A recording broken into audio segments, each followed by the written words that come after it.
Welcome to NCAA Baseball Regionals presented by Capital One. The final day of the Greenville, North Carolina Regional here inside Clark LeClaire Stadium. It's the South Carolina Gamecocks out of the SEC and the UNC Wilmington Seahawks out of the Colonial Athletic Association. An uphill climb for UNCW today. They've got to win twice against South Carolina to move on to Super Regionals, and the Gamecocks, who are a perfect 2-0 with wins against Ohio State and ECU, the host school here, need just one victory to move on to the next round. So glad to have you with us here today on a beautiful afternoon in Greenville. Mike Cousins, former Major League pitcher Lance Cormier. This is no unfamiliar territory for UNCW. Exactly what they had to do in their conference tournament to win 2 games, and South Carolina had to do it against UNCW 2 years ago at home. Yeah, you're right. Both teams are familiar with this, but I wouldn't want to be in the position of UNCW. A lot of pitching already used. South Carolina with a day off, got to rest yesterday, so look for them to be a little bit more fresh. But the way UNCW's been playing, a lot of energy. Adam Hill and Cody Morris, first 2 starters for South Carolina, have put them in great shape, especially after having a day off yesterday with a 5-hour weather delay limiting us to just 1 game. Yeah, you see right there, they've only used 6 pitchers, and with Cody Morris going 7 1/3 in their last game, the changeup was filthy. He was dominant, has definitely kept their bullpen rested. Not only the bullpen is rested, but so is their starting pitcher, Carmen Majinski. Yeah, Majinski is a guy that future star. They really like what they see with him. They got a really strong arm fastball, 91, 94, but said they're going to have to throw him into the fire, and how is he going to react? He hasn't pitched since May 22nd, so look for him to be well rested, but go out there and compete. The strength of UNCW, no question, is their bullpen. The question is, though, how much can they get out of the bullpen today? They start Alex Royalty, who started game 1 for them. He'll go a couple, and then they'll take it from there. Yeah, you're right. Going into the regional, you're thinking the starter's that's going to be you want to set the tone. Only 4 1/3 innings in 3 games is not what you want to see, but the bullpen that's been their strength has stepped up and kept the team in the regional. So will the offense be there for UNCW? We'll see on a nice warm day here in Greenville, North Carolina.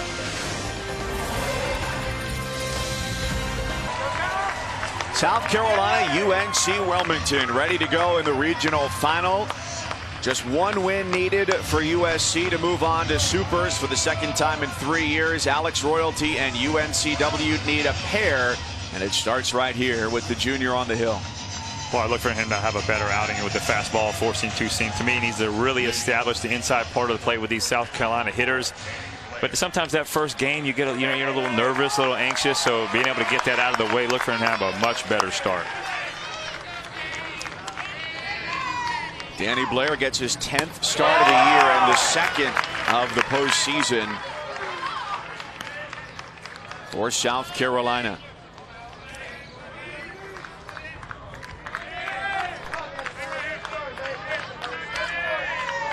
Here's Blair in game number 1 on Friday, coming off the bench late in that game and sparking a major rally in the 7th inning against Ohio State, hitting a 3-run home run. Just his 2nd of the season and 3rd of his career to help South Carolina get a win in that opener. And there's the first strike from Royalty. 17th start of the year for him, and in the CAA tournament turned in a gem for UNCW as they won 4 of their 5 games, including back-to-back wins against Northeastern, all the way into the championship to give them the automatic berth out of there. Northeastern making the postseason as well. 2 teams out of the CAA. Gave them a complete game in the CAA tourney. Just 3 hits in that game. Let's go. I mean, that's the pitch right there. Fastball in, jams. Danny Blair gets in on those hands. That's going to keep those South Carolina hitters not only from leaning out of a plate, but just a little bit uncomfortable. That's the best thing you can do, is get those hitters uncomfortable, man. When they feel good in the box, they're digging in, not having to move their feet. Makes them a much better hitter.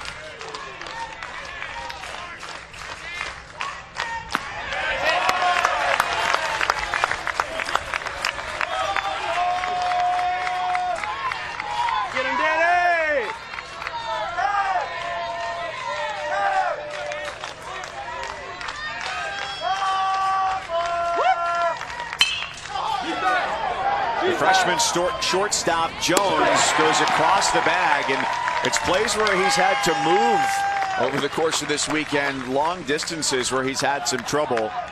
Handles that with ease. See Carlos Cortez and Madison Stokes, 25 home runs between the two of them. Jonah Bride has had a nice series here in Greenville, hitting cleanup. And Hunter Taylor has done a great job behind the plate defensively all weekend long as well for first-year head coach Mark Kingston and company as they play their 60th game of the year this afternoon. That's ripped under the glove of Byrne and into right field. Cortez swinging early.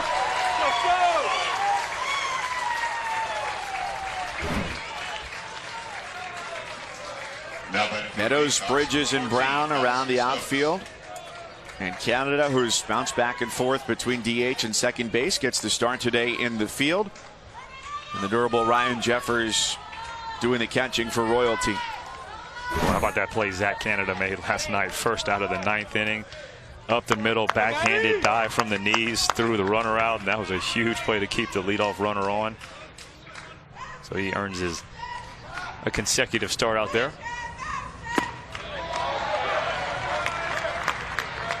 And at this point, lineup construction is as much trend sometimes as it is anything else. Oh, you find the hot hand, and once you find it, you stay with it until it's not hot anymore.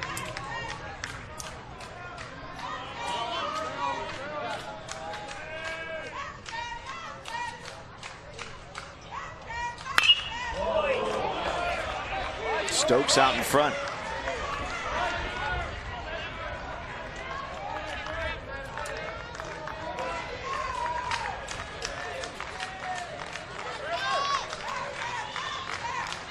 Royalty will go as long as he can today. His Friday start against ECU. Threw 71 pitches through 2 innings and got trounced for 8 earned runs. So 2 to Stokes is in there for a called third strike. Catches him looking. That was a nice pitch, fastball in. Love the pitch. Establishing that fastball in just with authority and just with purpose is the best thing he can do. I was wondering if he would go to that split finger that he uses for his out pitch. Because a lot of times a starter early on in the game will not try to show as many pitches, but when you know you might not be out there very long, you got to go out there and get the outs you can.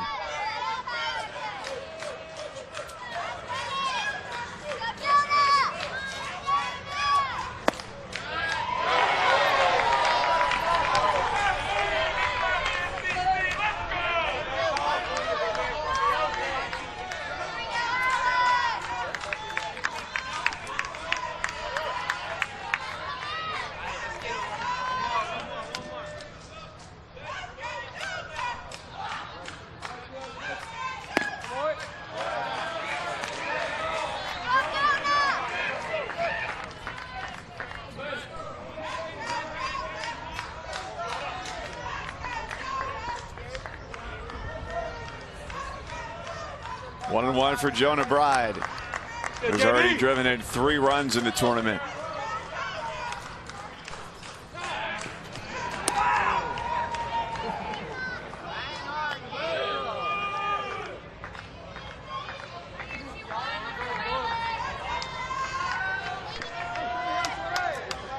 Familiar territory here for South Carolina in UNCW. In a matchup of that super regional just a couple of years ago.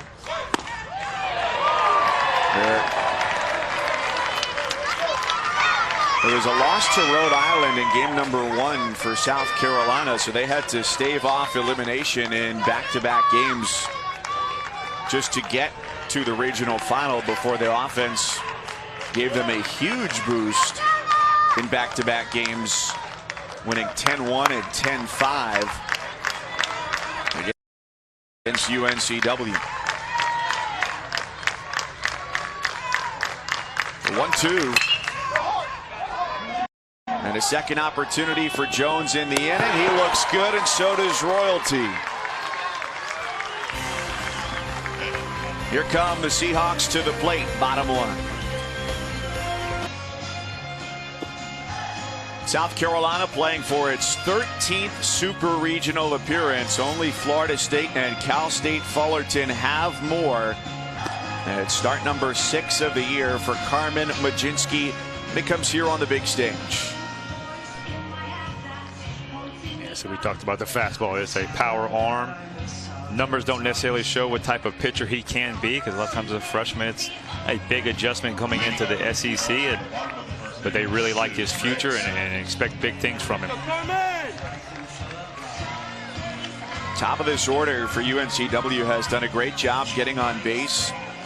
On base percentages above 400 for the top 3, Jones, Jeffers, and Byrne. And Kep Brown, all he's done is go 8 for 16 at the plate here in the regional. And they've got great speed at the bottom as well, and Bridges with 14 stolen bases this year.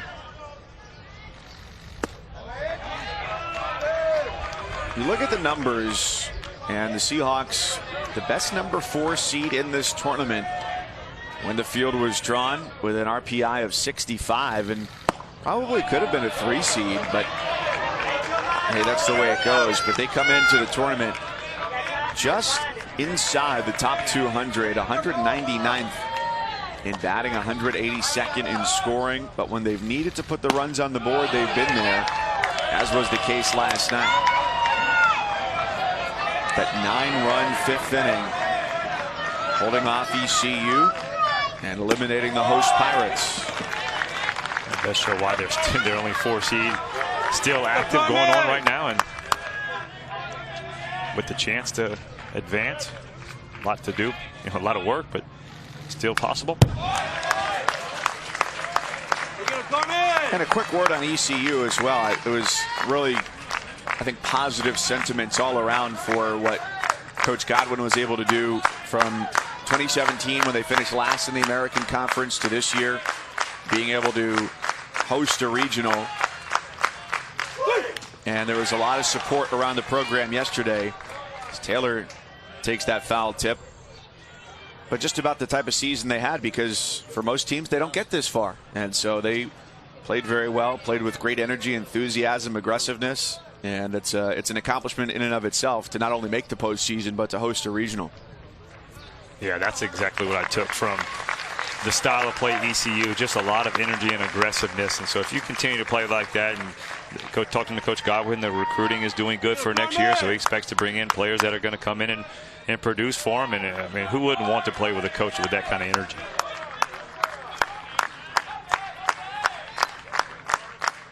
Taylor back to work, and a payoff to Jones. So they put a threat to run on the bases to start off the bottom of the 1st inning. Now back for the Seahawks, number 27, Ryan Jeffers. Majinski, the freshman from Hilton Head, South Carolina, comes in with not even 40 innings of college baseball under his belt. And not a whole lot more than that in high school either. Pitched about 20 innings as a junior, and then in his senior year pitched about 50 innings. So there's still a lot of development as far as he's concerned, just in terms of getting the time on the mound, getting the innings, experiencing different things. And last year around this time, of course, today is the first day of the MLB draft. He said to MLB teams, you know what? Don't take me. Don't call my name. Don't pick me. You're going to be wasting a draft pick, because I feel like going to college is going to be the more comfortable thing for me to do at that time. And that's got to be hard to do at that age. There's the allure of jumping into pro ball and saying, hey, I could be a few years away from really making a great living, but the odds are against you coming out of high school. And so, you know, in my opinion, a smart choice to be able to make that decision, go to college and be there for 3 years and grow and develop at a high-level program. Bride's got it on the move. Rowe makes the turn. And Majinski gets it around the horn, 2 down.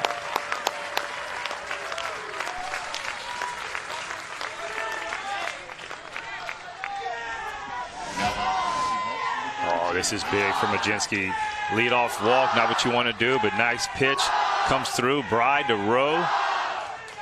to Matt Williams for the 5-4-3. Well turned, but that's exactly what you need for a pitcher. Settles you down just a little bit. But I think going on what you were talking about, just the draft and as a, the amount of innings he had in high school.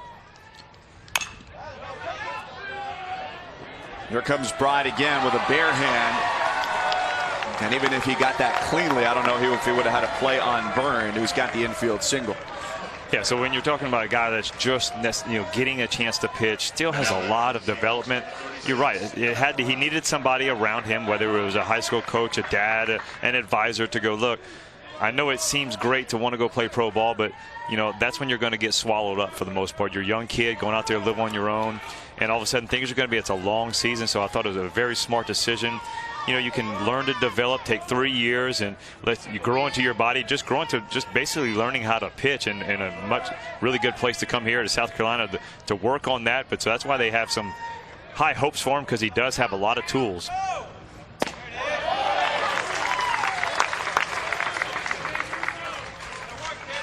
Brown 8 for 16 in the postseason, including a walk-off base hit. One of 8 walk-off victories for UNCW this year, and 2 away in their half of the first. I mean, it is definitely a hard decision to be able to turn down, because most kids that are playing college baseball grew up wanting to. You watch guys on TV, and that's where you want to go. The ultimate dream is to make it to the major leagues, and can't get there without going through the minor leagues first. And you got a team that's ready to give you that opportunity. It's definitely hard to turn down. It's shallow to right. Here comes Olsen, who is playing deep. It turns and drops in front of him. With 2 out, Byrne never stopped running, so he ends up at third base.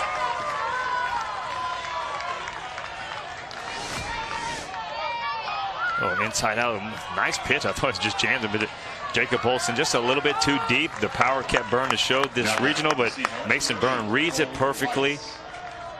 2 outs. Going on the swing, don't even worry about it, head down. Sets himself up being able to score on wild pitch, pass ball, something without a hit with 2 outs. Seahawks continuing to fight. They haven't get up. Tough innings. I mean, they rarely give you an easy 1-2-3 inning. Cole Weiss has been one of the more fun players to watch on the Seahawks roster, too, whether it's been at the plate or at third base. Made some really nice plays over the last couple of days. Most outstanding player at the CAA tournament. And he started the month of May hitting .210. It actually, his average dropped to .209 before he hit .396 for the rest of the month.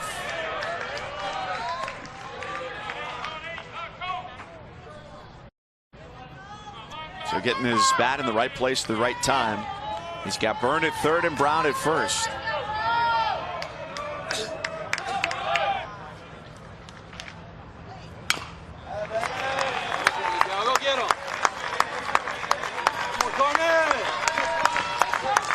Majinski really keeping that fastball down and away from Weiss. Now that you got it 1-2. Keep sinking it. The first fastball was a nice sinking fastball down the way. He missed it. That way he's trying to foul that one off. Now he's trying to set him up for a fastball in or even a breaking ball in that back foot.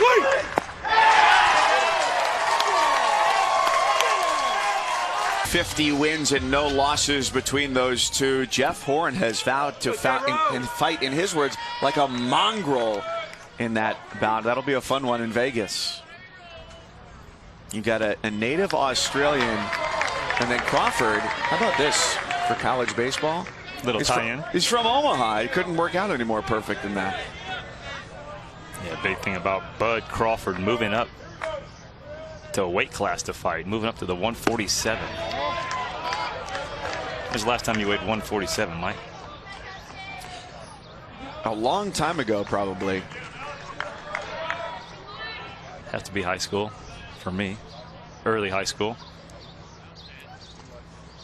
It's the 1-1 pitch to Rowe, leading things off. And it's 1-2 with Lance Cormier and Mike Cousins and our crew here with you from Greenville, North Carolina, as South Carolina needs just one victory to move on to the Super Regionals and take on Arkansas, the winner of the Fayetteville Regional.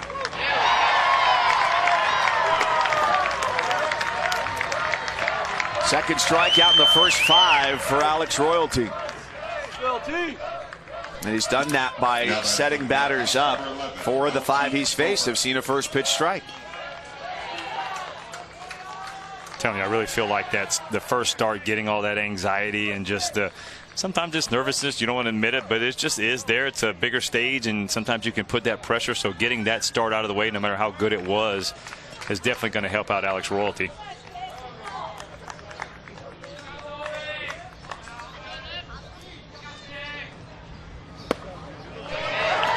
One thing he has done, Edmund, spotting the fastball on the knees. He has pitched down in the zone really nicely, and home plate umpire Greg Charles has given him that low strike. If he can able to get that low strike, just with the height, the down angle that he creates, could be a tough day for the Carolina hitters.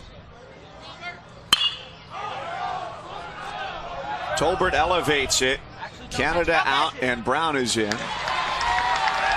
So after that first inning single, it's 4 in a row retired by Royalty.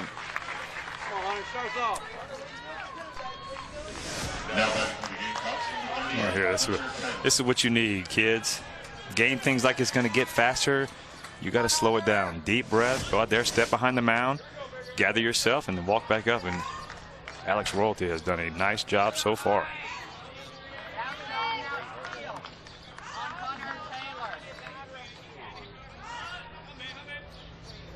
You know what? Interestingly enough, as this regional goes on to Monday, so it is a family and friends affair today in the crowd for South Carolina and UNCW. Earlier on, you've got Friday night, you've got Saturday night, you've got Sunday. That's a lot more opportunity for people who don't have to go to work over the course of the weekend. Bigger crowds, and so here it's a much more intimate atmosphere. And when you look up and you don't see 5,000 people, that makes it a lot easier, perhaps, to just have your nerves calmed. You're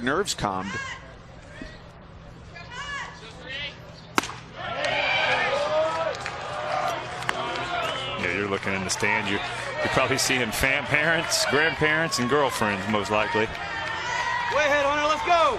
Yeah, I don't mind that pitch. I know 2-0 fastball in, but it was with purpose, conviction inside, even though he didn't get the strike. Shows he can back it up. Way ahead, Hunter. Let's go. That's going to go a long way for him today.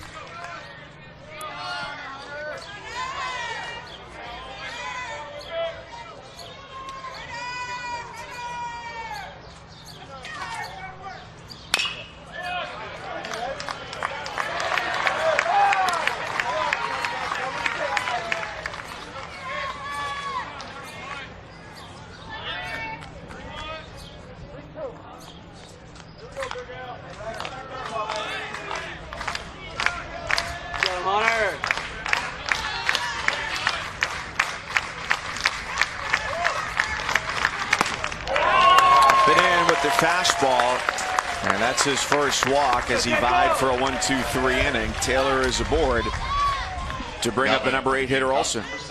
Jacob Olsen. Come on, Jacob.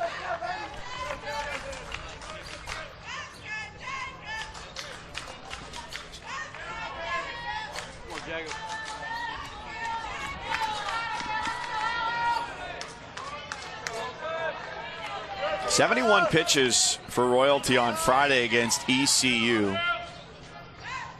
But if he can work with efficiency as he has over the first inning and 2/3 today, this could be a longer outing for him, knowing that no matter what, he's really not going to be pitching in game number 2. And the Seahawks have been, I guess if you will, at the forefront of a new pitching style. Call it bullpenning. And somewhat unintentionally in the tournament, although it's worked to get them here to the regional final. Olsen takes it through the middle for base hit number 2 of the day against Royalty. It's akin to what the Tampa Bay Rays have done this year in terms of having injuries to their starting rotation, not 5 healthy starters, so you let somebody from the bullpen start and then take it from there. I like your terminology. Bullpenning is going to get you the trademark that one. Oh, that's already far and away been taken. Bullpenning? Yeah. Oh, wow, I haven't heard it. But this is a situation for Royalty. You know you're not going to go deep into the game, so you got to give everything you have. 2 outs, couple little walk and a hit. You know, there's nothing about saving anything. Sometimes the starter, you go out there, you think, conserve something. Maybe I have something for the second time around. Alex Royalty, you're just trying to get outs. You know, you're piecing outs together, and that's all you can do. So you're not saving any type of pitch. There's no energy left over. Leave it all out there on the field.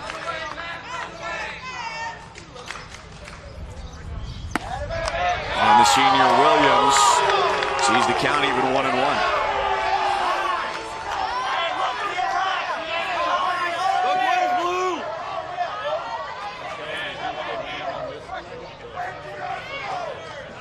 Not a long trip for either fan base for the action today. Although the trip's about twice as long, in the vicinity of 4 hours from Columbia, South Carolina, here to Greenville, North Carolina.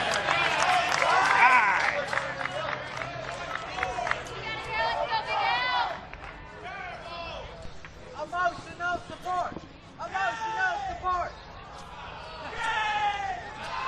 Maybe Jeffers seeing something there with the fastball missing again after that was the same pitch for ball 4 to Taylor. And a fastball out of the zone from Royalty.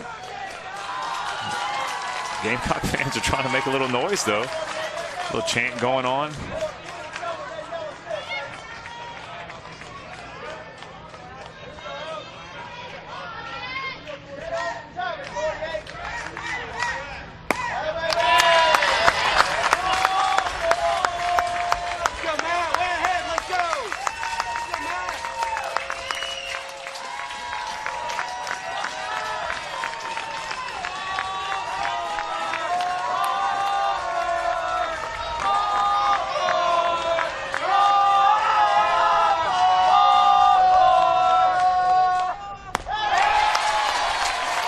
Second walk, and 3 straight have reached after Royalty started the inning with back-to-back outs. Danny Blair coming off the bench on Friday against Ohio State, and a 3-run home run ignited a 5-run inning for South Carolina. And Blair has earned the start in each of the last 2 games, including today for USC. So danger could strike here with the bases loaded, and Blair, the junior, coming up. Well, anytime you make that good run in the postseason, you need those unsung heroes to step up. Danny Blair coming into the regionals, 1 homer and 4 RBIs, almost doubles both of them up, having a solid regional, 4 for 6. Go, Danny!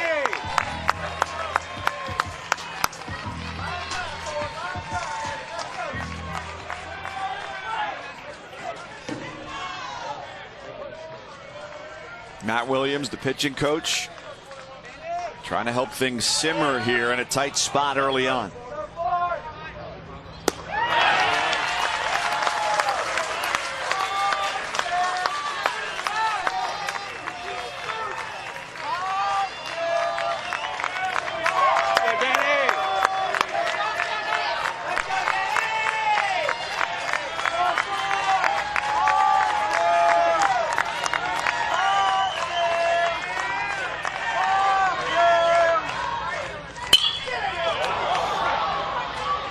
Canada's up with it, and the inning is over.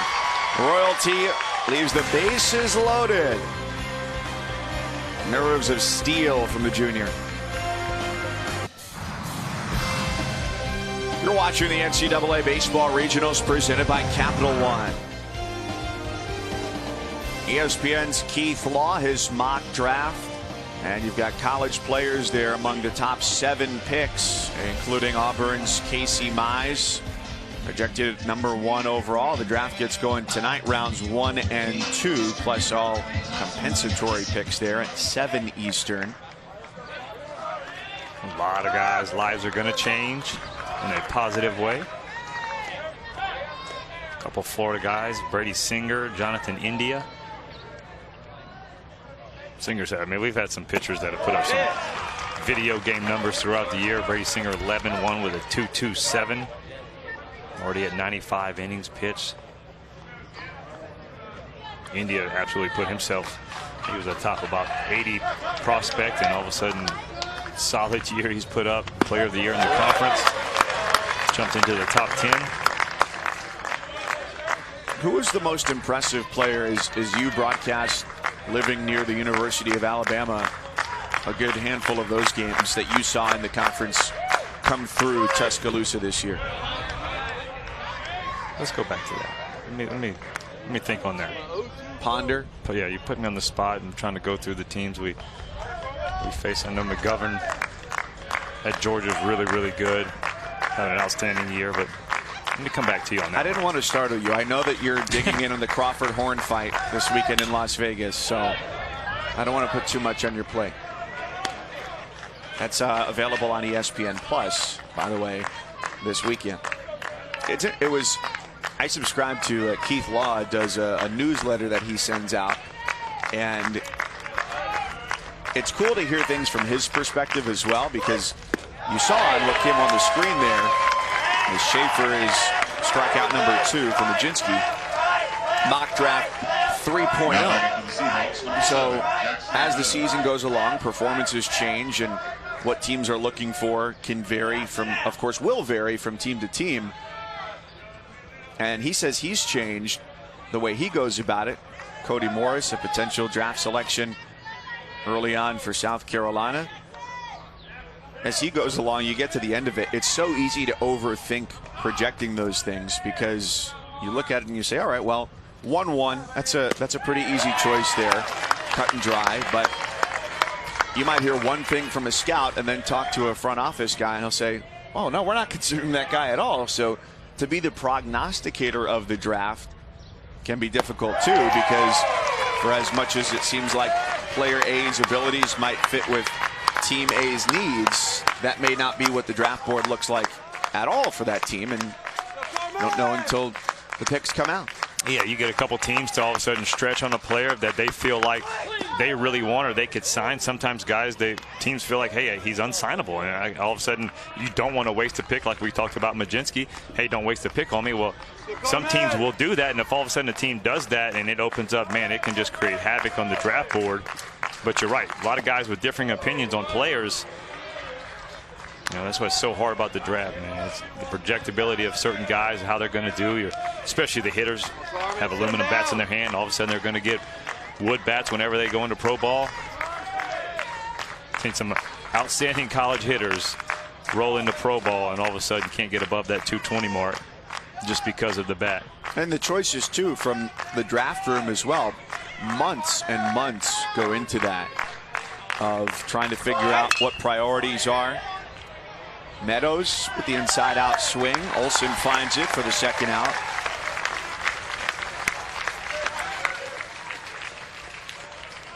And so this year, opening day rosters, the number of players who went to college, played 2, 3, 4 years.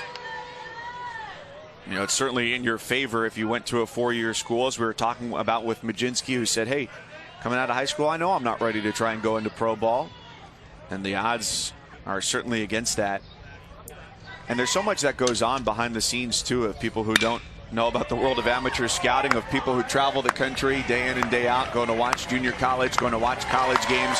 That's what feeds the information for the draft. So it's so much more than what you might see on TV or online tonight. But a big day for so many college baseball players nevertheless. Right now on ESPN Plus, you can find our Bases Loaded coverage anchored by Matt Schick and the tireless Mike Rooney. They're whipping you around the games today. And Alex Royalty has gotten off to a great start in this one compared to his Friday outing against ECU, where it was hard to stop anybody. 8 runs then, no runs so far, as he churns through the lineup for a second time, starting with Carlos Cortez, who is 2 for 2 with a pair of singles.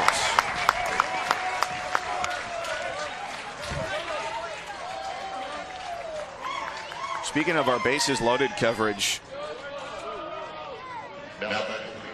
Mike Rooney is the bucket hat king. So one of the ESPN producers, Scott Gustafson, said, "I'm waiting for Mike Rooney to break out the bucket hat," which is what he's known for. He's bald, so wears the bucket hat quite often out at baseball events. Have you ever worn a bucket hat? I have never worn a bucket hat. Once, after playing so long as a kid, you always saw me in a hat.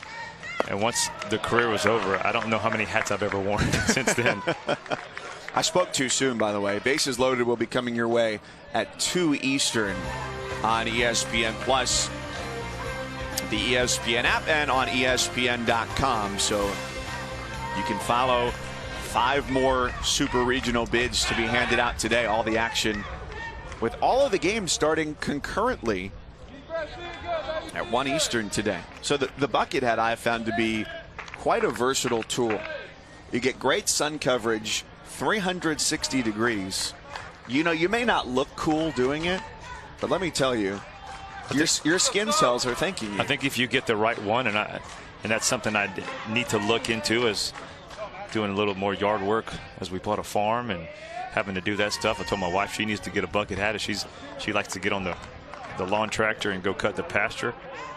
Oh, hey, that's a good one. It's not quite bucket hat, but it does get the job. It's a little stylish because you get the bill in the front. Yeah, you get the bill. Is it the mullet of hats? That was where I was going, the mullet of hats. The bill in the front and protection in the back.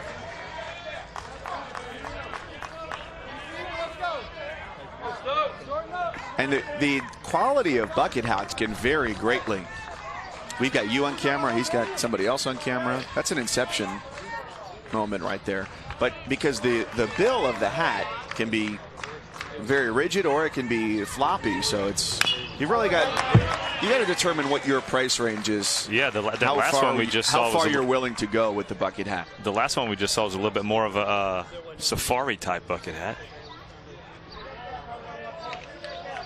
Very stylish. She's real stylish on that one. There was over the last couple of days, I believe it was an ECU fan with a very feathered get-up as a hat, although perhaps not in the building today. Stokes swings and misses. Royalty's got his 3rd strikeout, 1 in every inning. Or again, another fastball just pouring in. Well placed right at the thigh. See the hands there. As the hands start to come in, the hitter's not going to get extension. The best he's going to do is going to get jammed on that pitch.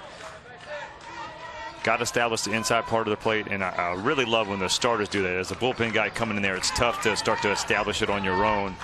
But if the starter goes out there and does it, man, you can come in there and the umpire's already ready to see the ball coming in at you. UNCW last inning, as the bases ended up loaded against Royalty, sent 2 pitchers down to the bullpen. He got out of it, got Blair to ground out, and as he's come back strong here, has, for the moment, wiped away any need for bullpen action. There goes Cortez. They've got no play at second. Can Weiss make the play at first? Not in time, just a hair late on Bride. That was a tough play for Weiss. Funny spin on that ball. He still got to it and made the throw. And it's 1st and 2nd for USC. Yeah, give Weiss credit, man. That's a do-or-die situation. He's got 1 shot and it's to go barehanded, and it takes a tough hop on him. But yeah, the ball just not hard enough off the bat, not able to get in time. Wright doesn't run really, really well, but perfectly placed. And that's why I said he has been impressive at the plate, in the field, for the entirety of this regional. Oh, yeah, we've seen a couple backhand toward the umpire deep in the hole plays that he's not only made the play and finished it off with a nice throw.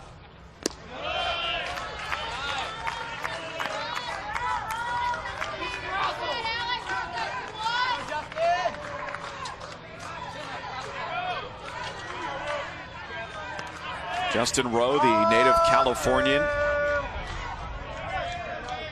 He put South Carolina in the lead here.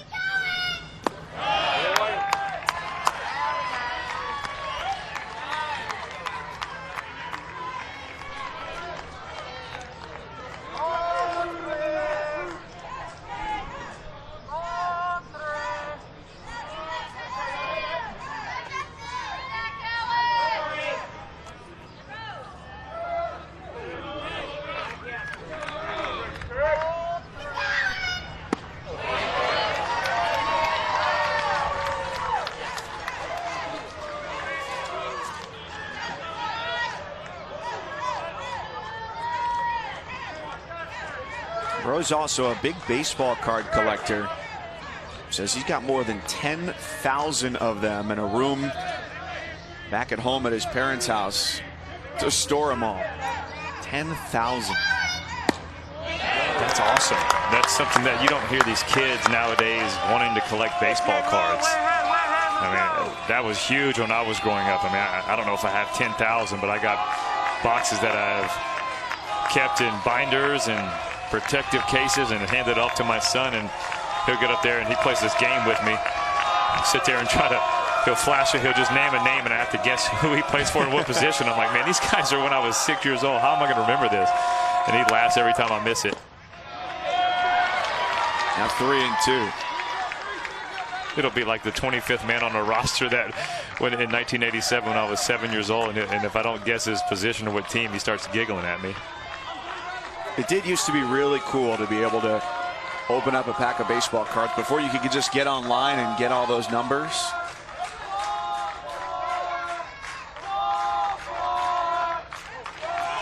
Runners go. It's fouled away. It's the second full count for Royalty today. I remember growing up going to vacation in Cape Cod in Massachusetts, and there was a place in Orleans, Massachusetts called the Baseball Shop, which does not exist anymore, but you would walk in there and there were plaques and there were the plastic sheets full of baseball cards. You could get individual cards or just like packs of 10. You talk about for an elementary school age kid walking in there, pure nirvana. Oh, they had what is called the Beckett's, where you go in there and you try to see how much your cards were worth. Not as much as you thought, I'm sure. Well, I mean, at that age, the best thing I ever had, and I still do, is still in a case that has it takes screws to get the thing loose, was the King Griffey Jr. Upper Deck rookie card. Was the prized possession. You know, you saved up, and I got that. I think at one point it got to like $90.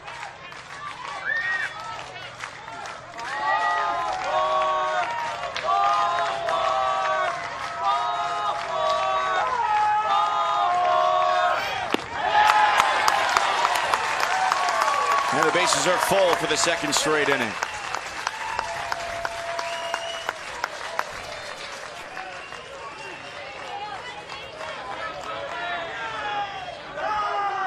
Now batting for the game, box 11, NT Turner.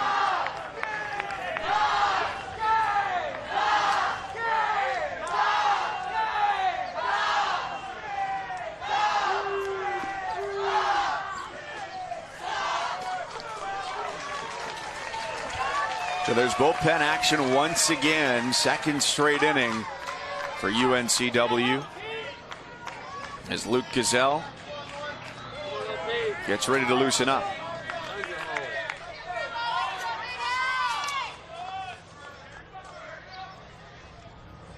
Tolbert flied out to right his first time. Got a little bit more on that one.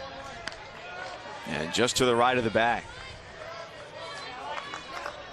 Boy, that would have been huge if that would have got inside for Tolbert. Boy, Justin Rowe was on his horse. He was looking at a bases clearing double.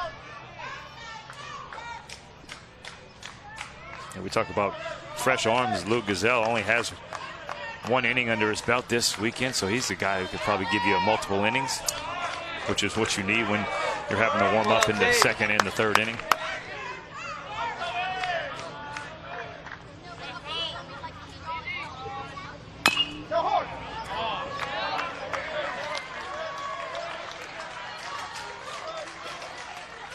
Now, what do you think Royalty throws here at head 0-2?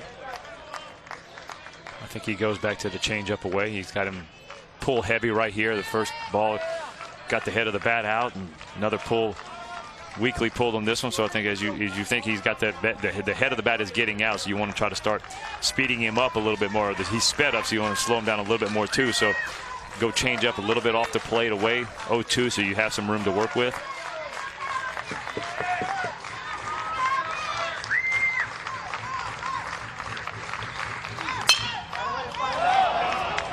Playable as Weiss drifts into foul ground.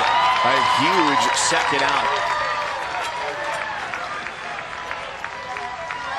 Wasn't quite the change up. It was a breaking ball away, but the big thing was it was away enough. And a lot of times a guy gets anxious, gets pull happy, and at least the bat out there can't reach that outside pitch. And no matter if it's a breaking ball, fastball, or change up, just keeping it away from him was good enough.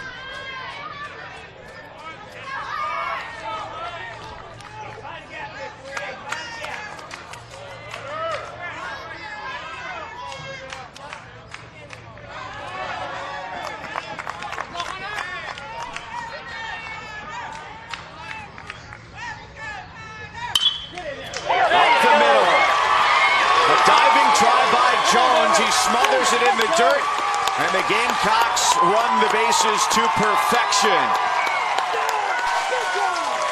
Cortez and Bride come across to score. South Carolina strikes first.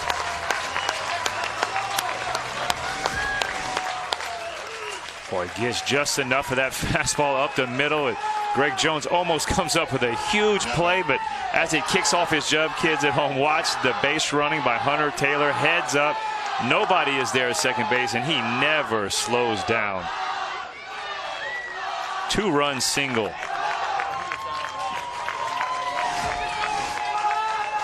Or 2-run double. They end up giving a double, just infield double. How many times have you seen that? Your garden variety infield double.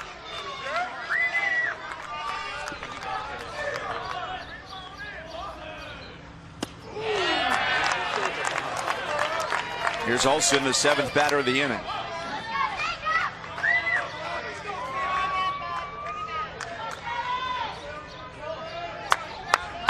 Go, Jekyll!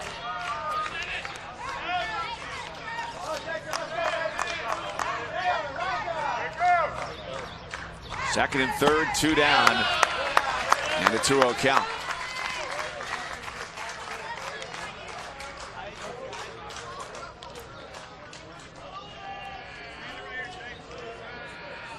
That ball was reminiscent of Royalty's start on Friday night and the subsequent relievers as well, where it wasn't as though the hits that were coming against him were tagged. He got the ground ball he wanted, just not the location he needed.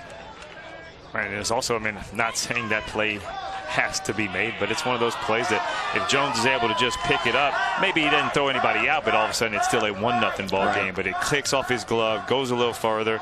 No error involved, and that's kind of how that first inning was for him in the opening game of the regional. A lot of plays we've talked about, just their defenses, like plays could have been made, but they weren't quite made. They weren't given errors, and when that happens, a lot of times it deflates you as a pitcher because you see you're getting the ball where you're on. It's just the bad luck you have, just not quite being able to get the results. Mark Scaff, the head coach, calls down to the bullpen, and Royalty has given them all he's got here against South Carolina. 2-0 and 2 down in the third.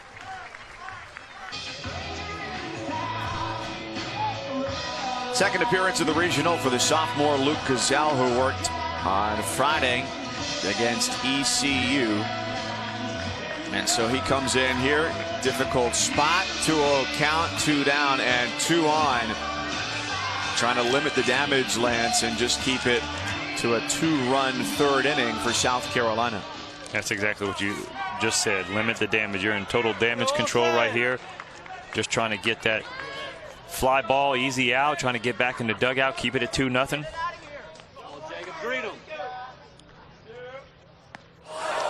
And the bases are promptly loaded.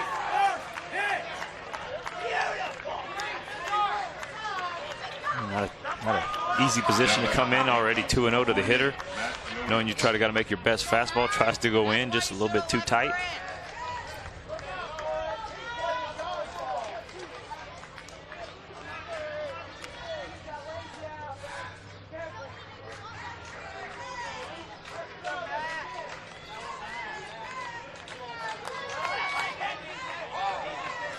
He does get a left-handed batter now with Williams, the number 9 hitter.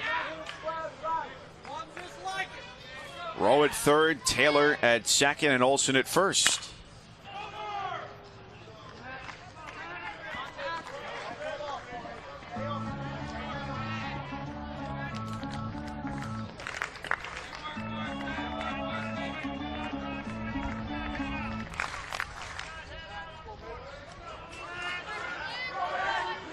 It's a quirky matchup today. The lowest seeded number 2 seed in the field per RPI is South Carolina, and the top seed by RPI, number 4 UNCW. Canada over to his right, and the inning is over. So despite the hit by pitch, Gazelle does pour a little water on the Flames. An infield double. Well, here we are, last day, and we haven't seen everything yet. Nice diving try by Jones, but not enough. And the Gamecocks played a pair in the third. Here's what's at stake for the winner of the Greenville Regional is the Arkansas Razorbacks, as they won their own Fayetteville Regional. And so until the NCAA makes the official announcement, well, it's not official that Arkansas would host, but it is likely that the higher seed, in this case the Hogs, the national seed, would host, with ECU in this one, the host already having been eliminated.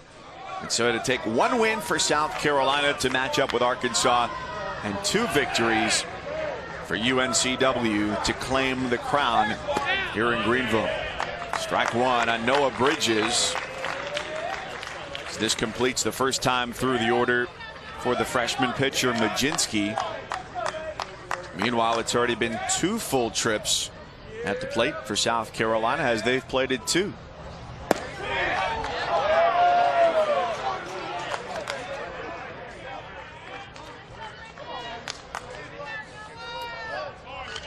Can't stress how important it is for Majinski to come out here and put up a 0 for his team.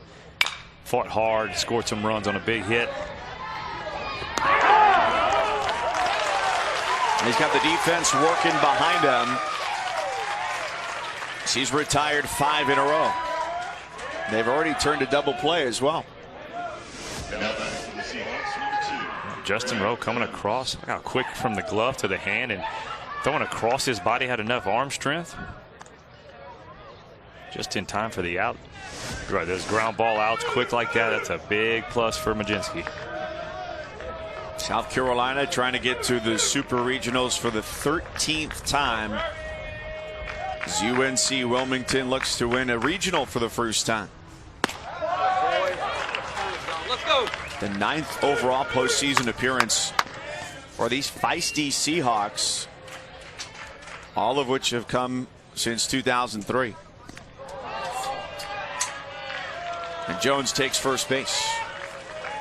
So he is 2 for 2 plate appearances today, getting on first.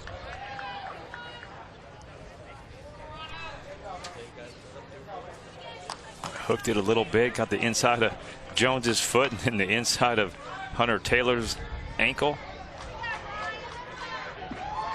And now batting for the Seahawks, number 27, Ryan Jeffers. Friendly fire, a little damage on both guys. I never understood that term. I don't really understand what's very friendly about it.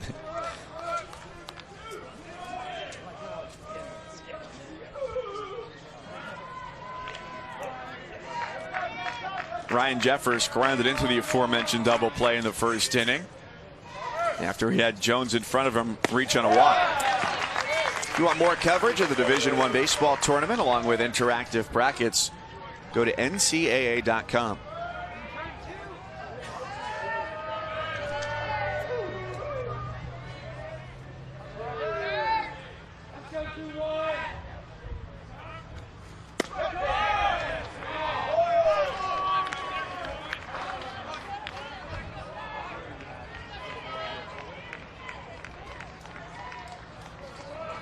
One guy who's got to be very happy about the way pitching has played out in this tournament is South Carolina pitching coach Skylar Meade. In his first season with the Gamecocks. That's over to third again. Bride started the double play last time Jeffers was up. Shows nice arm strength there from behind the bag to get the catcher. Boy, Jonah! Now batting for the Seahawks, number 32, Mason Burns. Deep in the hole backhand, and what a throw right here. Majinski loving it, gets the ground balls. Defense is picking him up. 2 really solid plays. that can give you so much confidence and so much just when you're on the mound going, just, hey, defense is out there for me. I just got to continue to make the pitches. I don't have to do it all myself. When you feel like that as a pitcher, it helps you relax, helps you just continue to compete.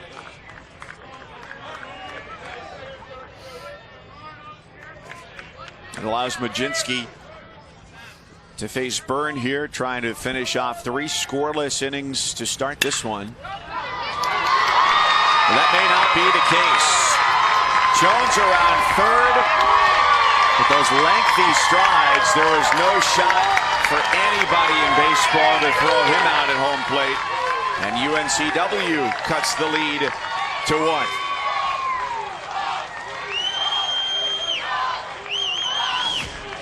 Mason Byrne coming up huge.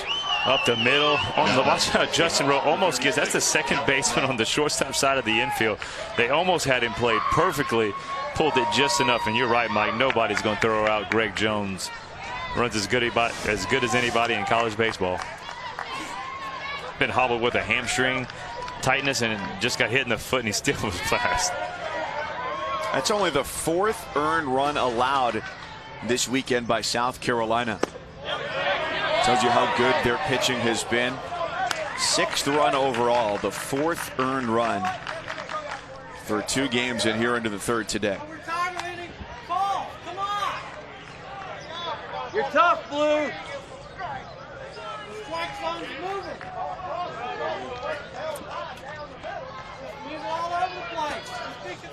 Get the call right, you don't have to draw. He forgot. He said, I meant to add broccoli to the grocery list. Someone just yelled. You could hear the stand. Someone just said, you can write love letters later.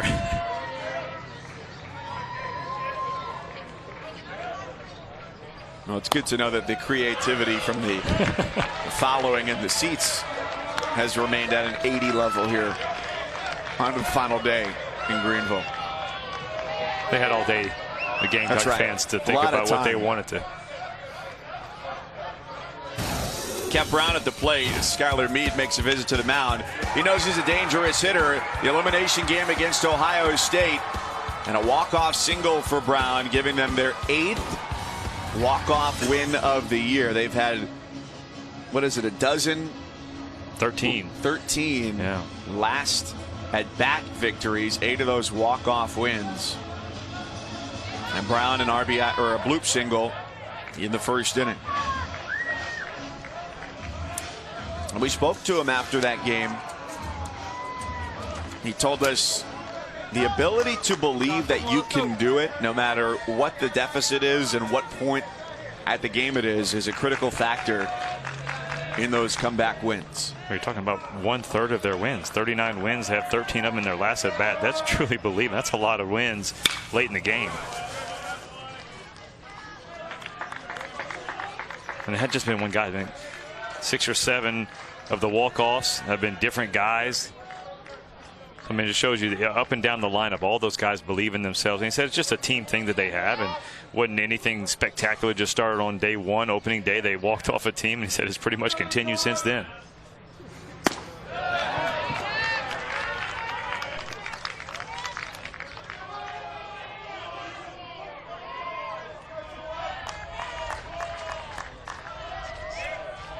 And February 16th seems like a long time ago, doesn't it? Their opener against Eastern Kentucky, a 5-4 victory.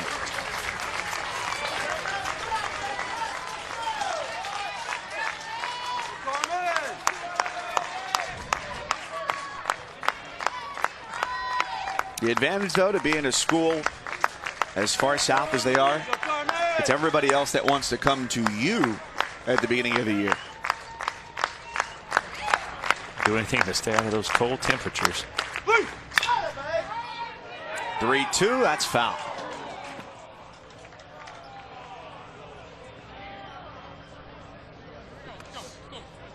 Well, we have seen some balls in front of the plate get over the 3rd baseman so many times, just high choppers that have given guys hits that you would have thought wouldn't have been hits.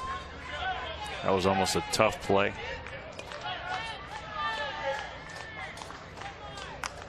I don't think if that's fair. I don't think he has a shot to throw Ket Brown out. been a very bouncy surface in front of home plate. Today is the coolest day of them all.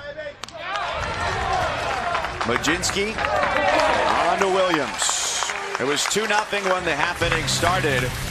Greg Jones took one for the team, and Mason Burns said, I got you. My shortstop, come around third. Let's get a run on the board, 2-1.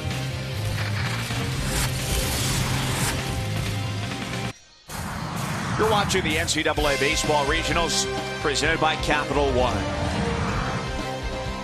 A season hangs in the balance for UNCW, down by a run as we go to the top of the fourth inning. An elimination game for them, and if they win this one, it's an elimination game for both sides. Should be a decisive championship game. Scheduled for 5 Eastern if necessary. Danny Blair up for the 3rd time already. He's kept it on the infield, grounded out to short and second base.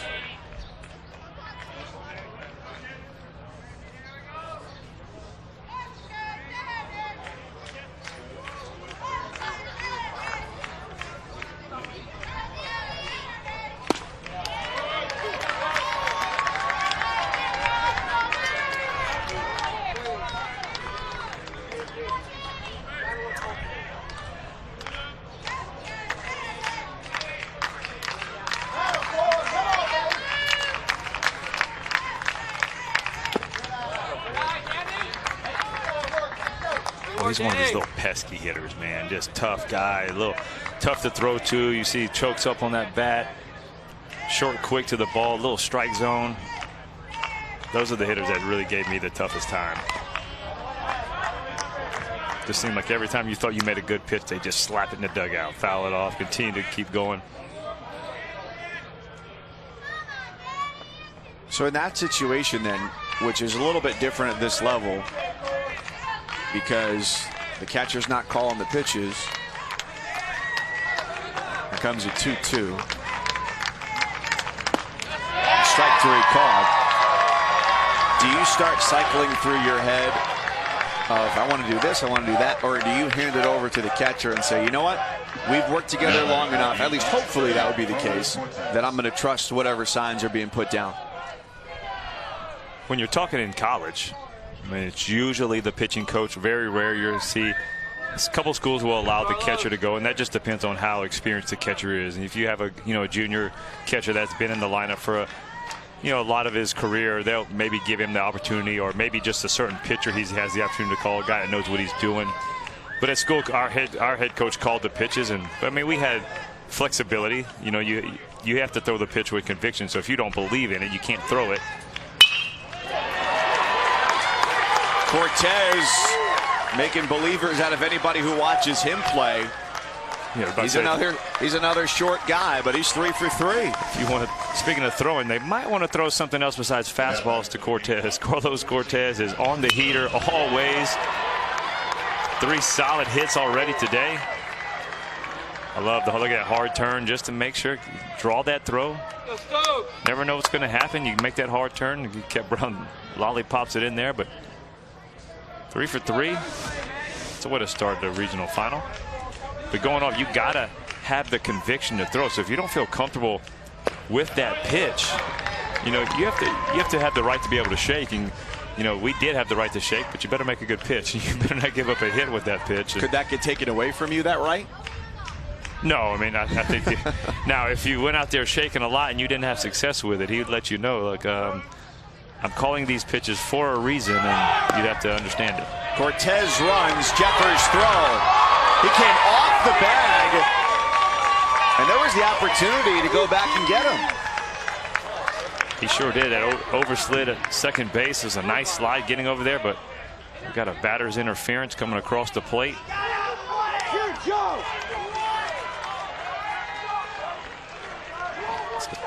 And now here's Mark Kingston, the head coach, with Greg Charles, the home plate umpire. Yeah, that's tough on the hitter. You big hit and run, swing and miss, and watch his body takes him over. Oh, he hits him with the bat. That's what it is. He didn't come over the plate. He hits him with the bat. Look at the slide by Cortez. A lot of times you'll see it as the hitter goes across the plate. Madison Stokes doesn't, but the backswing. Still impressive fly by Cortez.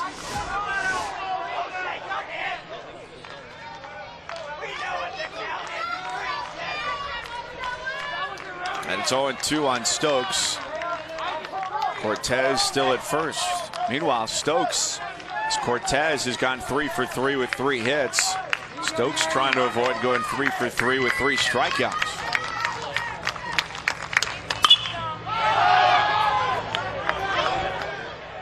Does Weiss have enough room?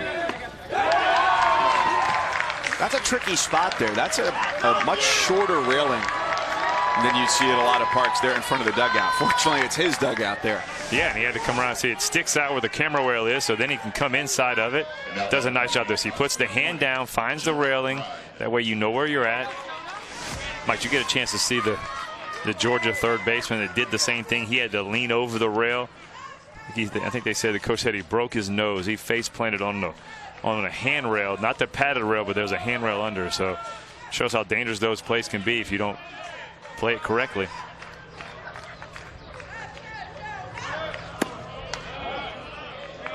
No, I didn't see that, but when you get into the vicinity of stairs and having to figure out where you are in relation to all that, it can be difficult. But no doubt Weiss got some instructions as he was going over.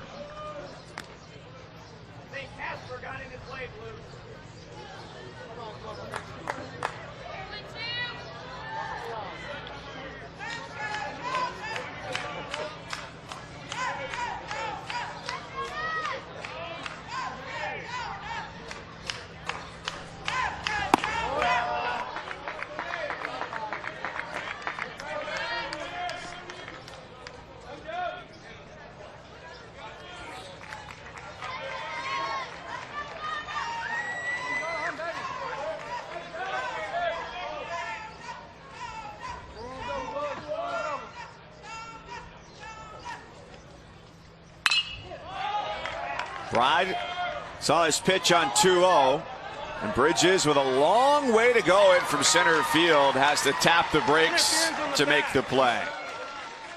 Bottom 4 next. South Carolina head coach Mark Kingston joins us on headset from the dugout.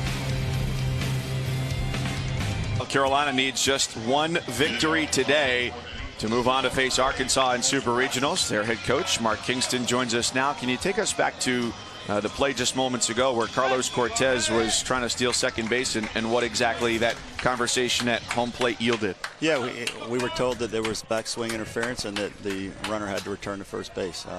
I don't have the ability to change calls there, so just wanted to make sure I was out there for my team. Good. Does not have to catch it.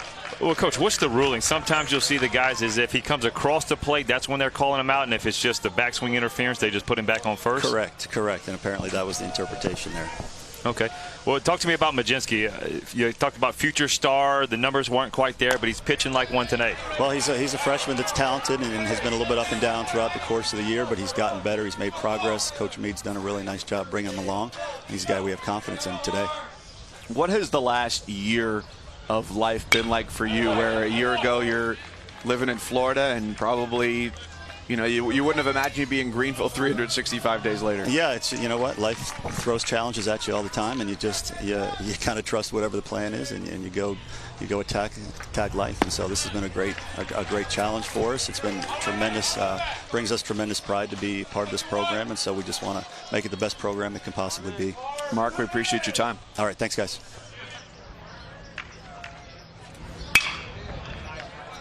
On the ground over to Rowe.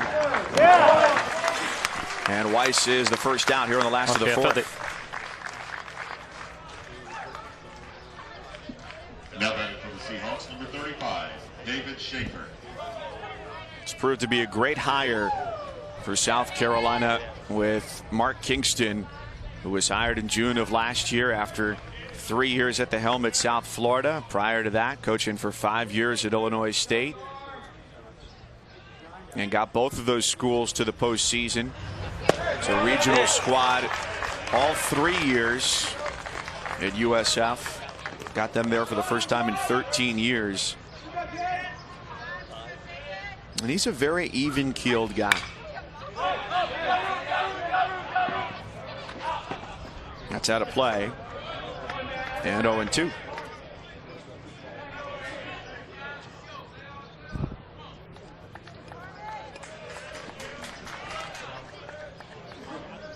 Gorman. Gorman.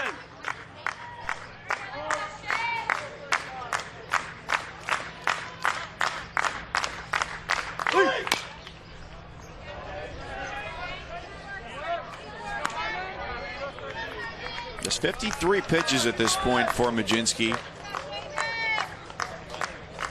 On Saturday,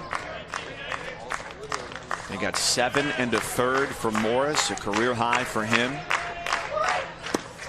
That's 3 straight solid outings that he put together to finish the regular season. Home against Missouri, on the road against Texas A&M. Struck out almost 20 between those 2 outings.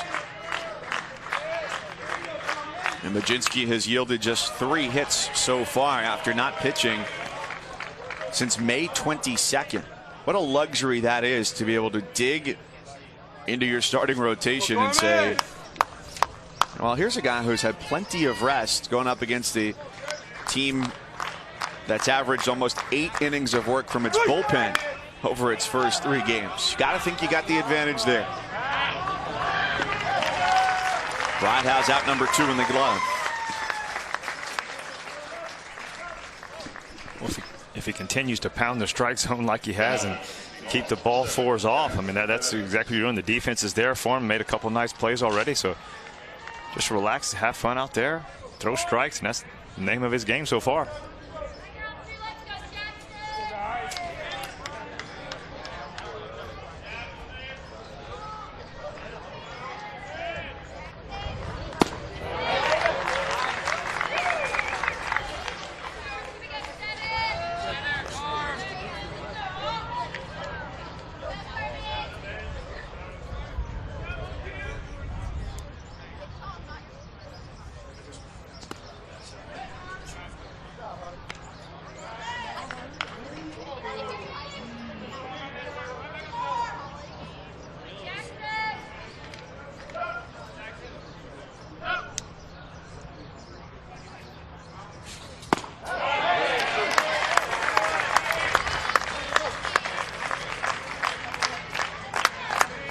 Coach Kingston said they have a lot of confidence in him. I would too. You can't have that kind of arm, this kind of stuff, and just to be a type of competitor definitely makes it easy to have confidence in a guy like this. Half swing and a running grab below the knees for Rowe. When we come back, we'll go into the UNCW bullpen for a chat with Blake Morgan.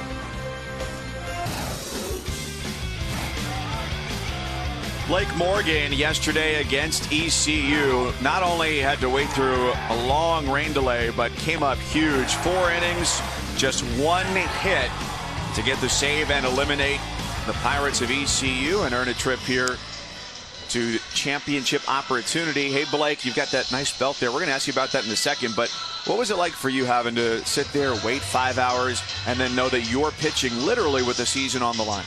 Well, you know, honestly, the rain delays, we kind of enjoy them. It gives us time to relax, be a team, play some 2-ball out in the cages where we were behind our dugout. And when it came down to it, Coach came up to me and he said, you know, we're probably going to you. You all right with that? And I said, yes, sir. Give me the ball. I'm ready to rock. So I just went in there and did what I could. Well, Blake, we've been watching your motion. What makes that effective? You go really, really quick your first step, and then you come back in a little bit more patient. What makes you want to go to that and be effective with it? You know, I'm a very fast-paced kind of guy.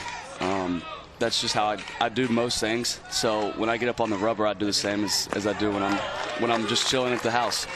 And I guess it works both ways. So I'm just happy to be out there and do the thing that I can. Well, we talked to Clark Cota yesterday during the game, and he did mention some 2-ball and some mafia. Who would be the best 2-ball player? Well, that's tough. We actually have a very large pitching staff argument over the top 5. But if I had to say, top 3 is definitely going to be Austin Easter, Austin Warren, and I'm going to have to give it to Alex Royalty as number top 3. Do we have a ranking system? Yeah, somewhat. It all depends on how we're going to play. If we play so-called Bush, we're constantly trying to get other people's out, not help them at all. And if we're going to play that way, I would say Zach Canada's number 1 on that list right there. Well, one thing you're going to have to do is going to have to maybe tweet out the ruling of 2-ball. You got a lot of fans at home wanting to know what it is, and yes, you keep sir. talking about stuff. So it sounds like you guys are having fun, though. Absolutely. We're loving it every moment of it. Joel, what does it take to get one of those championship belts? You know what? I think it just takes a solid fan base and someone who really cares about the team and wants to throw something out there for you. I think that's the way it takes. But honestly, the belt really only goes to the big-time hitters. I'd say we have quite a few on the team. We passed it around quite a bit at the conference tournament, and hopefully we start passing around here shortly in this game right here. Cole Weiss has been great at third base throughout the course of this tournament. How about you played college ball right down the road from here last year at Pitt Community College, and there's a before this tournament started, you retweeted your teammate Austin Warren, and his tweet said, when the first stop in Greenville is Parker's Barbecue, and he's celebrating. Is that your go-to spot here in town? Yes, it is actually a very good place. It brought back some memories because that's where we went once we won our conference tournament at Pitt last year. So me and my buddy Justin Walk, who also came from Pitt with me, we both just started to laugh when we heard we were going to Parker's and loved it, every second of it. Well, I can give you some first-hand knowledge. We got the little Parker's Barbecue as well. They were brought to us in the booth. Mr. Parker was watching the game, and he ended up bringing us some barbecue, so I'll second it. It is pretty good. Yeah, absolutely. Well, we appreciate your time, and you seem unfazed by whomever has settled up next to you. You're a very solid interview. Yeah, like I said, I lock in, so that's just how I do things. All right, well, enjoy. Thanks. Thank you so much for your time. You have a good one. You too. Bye-bye. Oh, he's thanking us for our time. That is the height of politeness. Have you ever thought about that? Here it's Tolbert at the plate with one away, where people do interviews and then both people say thank you at the end. So if I'm interviewing you and I said thanks, Lance, and you go, oh no, thanks for having me on, how come nobody at the end of the interview ever just says you're welcome? I think Nobody ever said. Wouldn't it come off? I mean, that's what you would say. I give you a pen. You say, "Oh, thanks, you're welcome." But at the end of an interview, it would sound kind of condescending if I said, "You're welcome." Well, I think they're just all the guys and the coaches that we bring on. They're just really honored to hear, be interviewed by you, and I think that's where it all starts. I think that is a very bad characterization on your part. Had to take the chance. You've been giving them to me all weekend long. Thank you, Mike. Oh, you're welcome. I appreciate that. You can't give out the jabs if you can't take them back. Of course. That's what makes this fun. Tolbert with the single on at first, and a 1-0 pitch is hit hard and foul by Taylor to even the count 1-1.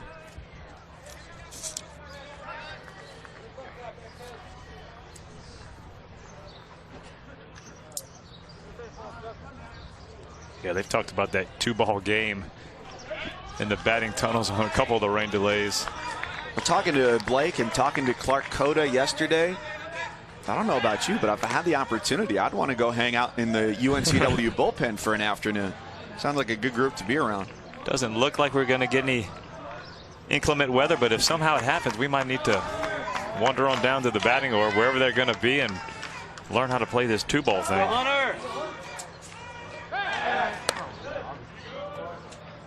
One of those games they make up rules probably as they go. They have they have a board, maybe not written out, but they have a ranking system where where you fall on it. That's what Clark Coda was saying. He goes, yeah, I don't really have the hand-eye coordination for 2-ball. They come right at me whenever I'm playing, so I tend to play the different games. I'm sure they've got a very intense RPI system built in for home and road games. But that's the mark of a team. The guys that are wanting to do something like that together, not, oh, the rain delay and they're just all doing their own thing. And especially nowadays, you'll be on your phones and all that, and just building that camaraderie, just playing games making things up, and you see a lot of flip games going on before the game, and little things like that is what makes baseball fun.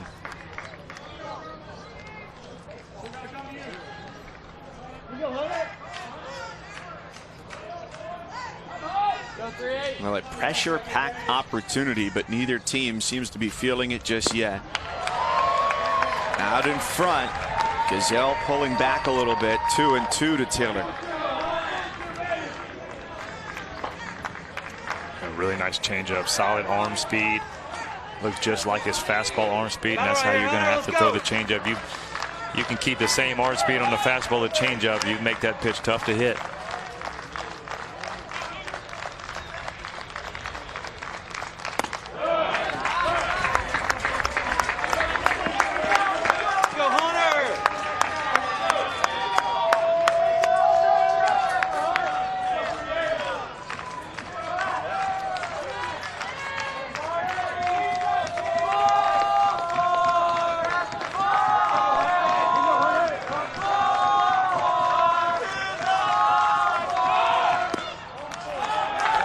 Tolbert was on the move, but he's got second base as Taylor takes the walk.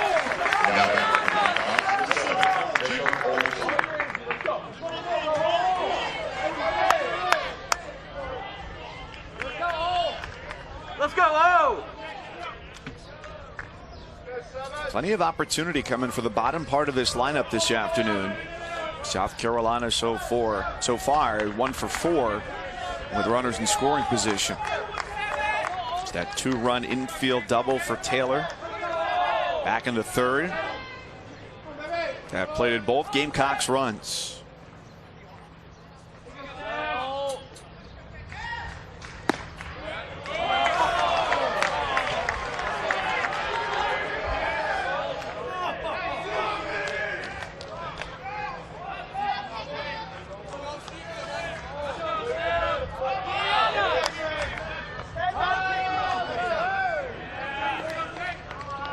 Gazelle going through the lineup for a second time now. First pitch he threw. Clipped Olson in the shoulder. Comes in tight on him again, 1-1. I think it's safe to say Gazelle's scouting report on Olson is bring the fastball in, really in. Go, Olson!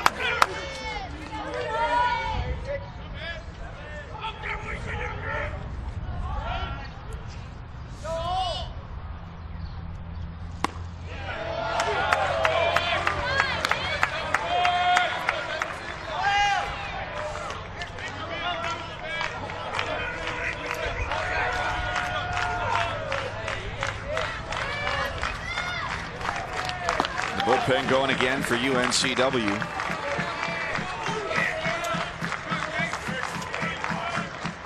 Austin Warren.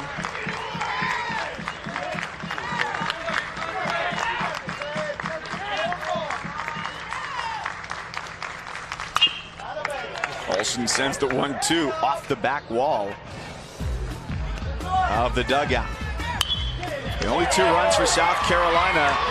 A ball that barely left the infield dirt off the glove of Greg Jones. Scoring Carlos Cortez and Jonah Bride back in the third.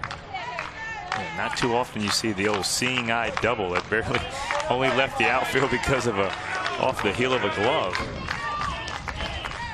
Just got to credit Taylor with the base running. Never stopped around first. The play where as Jones dives, hits off his glove, and Zach Canada was backing him up. He was already in, almost in mid shallow center, and so there was nobody at second base, and Hunter Taylor's like, I'll take the double.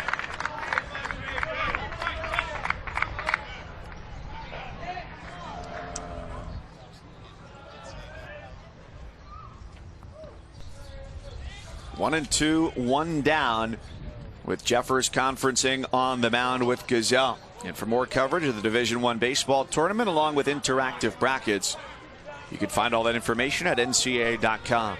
Mike Cousins with Lance Cormier here in Greenville, North Carolina at Clark LeClaire Stadium on the campus of East Carolina University. 1-2 pitch. Strike 3 for the second out of South Carolina's 5th. Nice way to step back up with a 1-2 breaking ball, Luke Gazelle.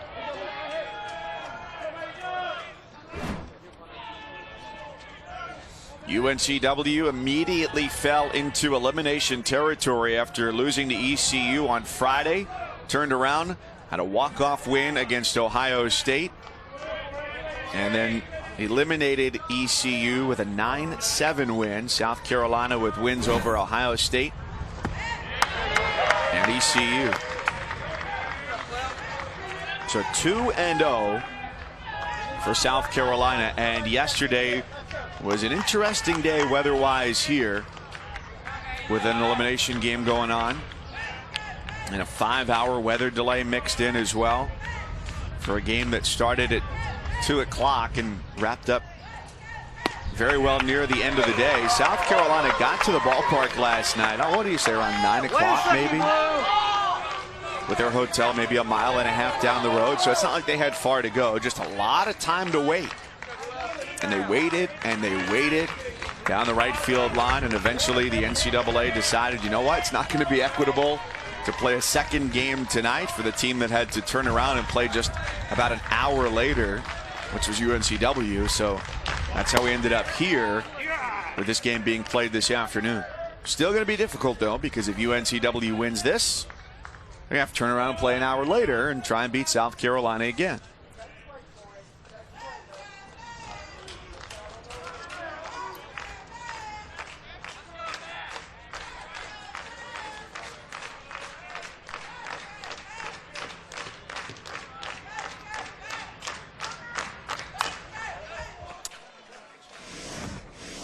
So here was yesterday, start time of 2 Eastern. It looked great between ECU and UNCW. Lightning strike, you got to stop play. 20 minutes later, rain's coming, got to put the tarp on the field. And oh boy, did it ever make its way into the area. It was dark, it was windy, and there was a lot of rain that came down. So much so that the grounds crew had to dump the water off the tarp behind home plate. Multiple trips to do that, to get it to the drainage areas. And then when the tarp came off the field and the skies cleared, of course, some time to prepare the infield, push water out of the outfield into the drains out there. So even though the rain is gone, there was a couple fans out in left field in the jungle. One youngster in particular who had a bullhorn and was going, "Pull the tarp, pull the tarp." I thought that was such a smart move, pulling the tarp. Normally you pull the tarp into the outfield, and that's where all the water disperses, and especially the amount of rain that we got, that tarp was full, it was heavy. You saw the grounds crew working hard, but they actually, like you said, they pulled the tarp toward home plate and got to where they dumped all the water off into the aprons of the infield, and on that is where it's the AstroTurf, the synthetic grass, instead of just dumping on the field. So I thought that was a nice way to do that, to keep the field playing surface in better shape. 2-strike pitch to Williams, and Canada ends the inning. South Carolina has stranded 10 through the first 5 at their belt that they got at the CAA tournament when they had to win 2 games in 1 day against Northeastern, and they'll have to do the same thing here, down 2-1 in the 5th against South Carolina. Mike, you know what's crazy?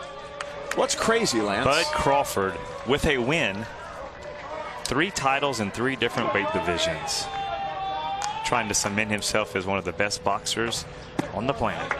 What do you think would be the baseball equivalent of that? 3 titles in 3 weight classes? Because you've got to, in order to do that, you've got to obviously change what you are physically. Well, how about a state title in high school, a state title in junior college, and then going into a 4-year school with another state title, or a World Series title? I like that. That's a good comparison. I guess I can't say state title in junior college. Right. It'd still be a World Series. Junior college World Series. How about that? That would be your triple weight class. Crown. Your high school and college baseball triple crown. I wonder if anybody's ever gone high school, JUCO, college, maybe a minor league team, and then in the big leagues one day. Well, we're only in the bottom of the 5th, but I think it might take more than what we have left on the air today to find the answer to that. Great research department. Unless you conveniently have access to high school record books from all 50 states. In which case, I have a lot more questions about you. 2-2 to Canada, leading it off for UNCW.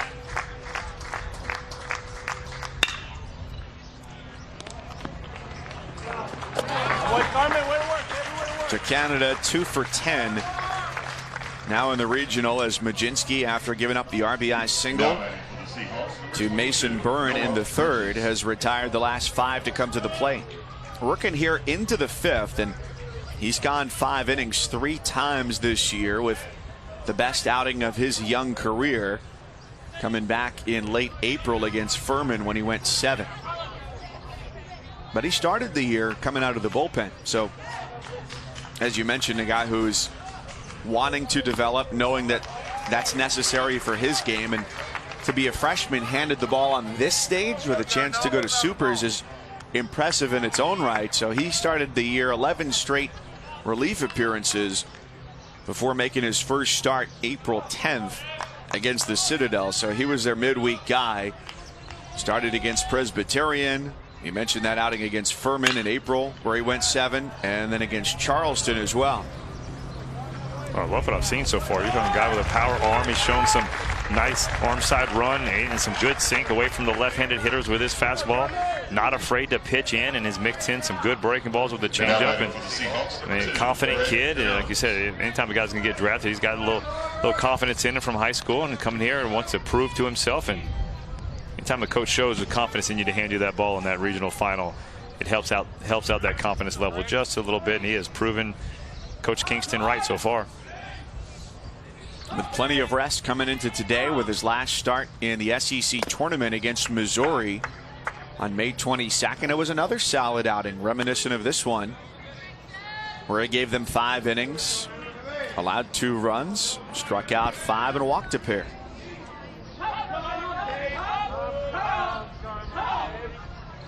He's keeping the pitch count down. This will be his 69th pitch, so you're taught at such a young age, you're trying to have innings at 15 or less, and that would get you to 105 through 7 innings. And he's done a nice job of keeping that at a good pitch count. And obviously he is rested, but you still, just because a guy's rested, you just can't go out there and just abuse his arm. So being able to be economical in his pitches is a nice way to start.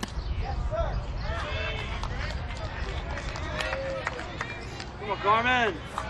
There are 2 hitters in the lineup who he has not been able to retire so far. Mason Byrne, the number 3 hitter, who's got 2 of the 3 hits, and Greg Jones at the plate right now. You know, something you don't really get to notice a lot of times is the catcher and how well they handle the pitching staff, and that's something with Majinski's first pitch to Jones was a changeup. He just absolutely pulled, wasn't even close to where he wanted, and you could tell Taylor was a little frustrated because the way he wanted. So he looked at him and kind of gave him that head bump, like, hey, get right here with me. And that's exactly the next couple of pitches, right in the zone. And then when he sees him kind of get out of the zone again, goes right there and get a little talk and just get him back in there where they line up with each other. That looked like the pitch Taylor was expecting, holding it for the extra beat to see if he could get the strike.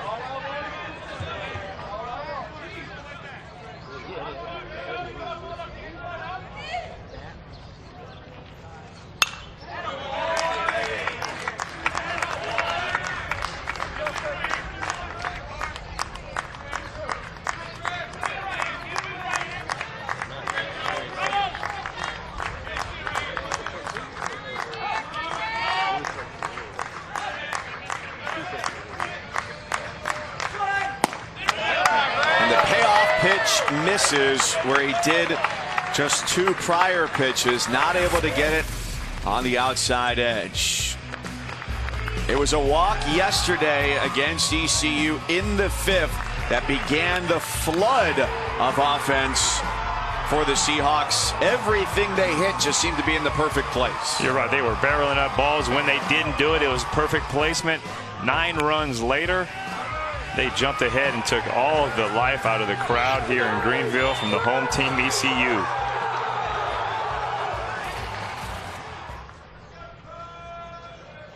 and went on to eliminate the Pirates. And maybe they've sparked a 2-out rally here as well as Jeffers comes up.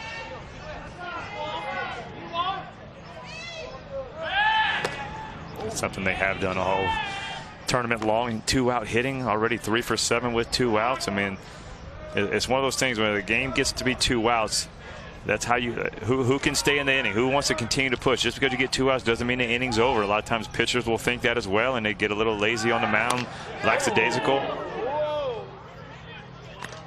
Does take a couple more hits to string together, but when you got a guy like Greg Jones on first base, a ball in the gap will definitely score him.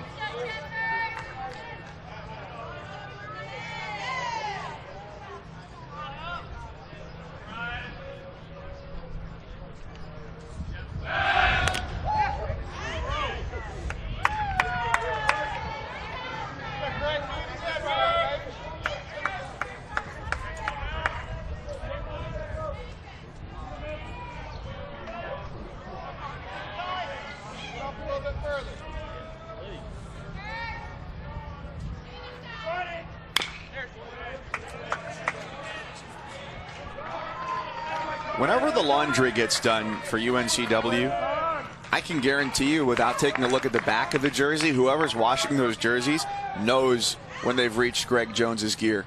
Yeah, the equipment manager. He's not friendly with the equipment manager. 30 dives back into first base a game. A lot of shout.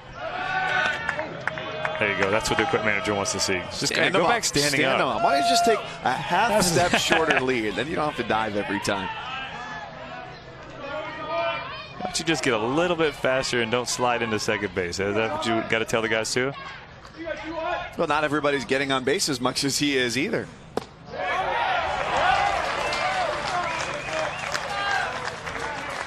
He's got one of the better on base percentages on the team. Just a clip over 400, which jumps up today as he's reached in all 3 plate appearances. And Jeffers at the plate has the highest on the club.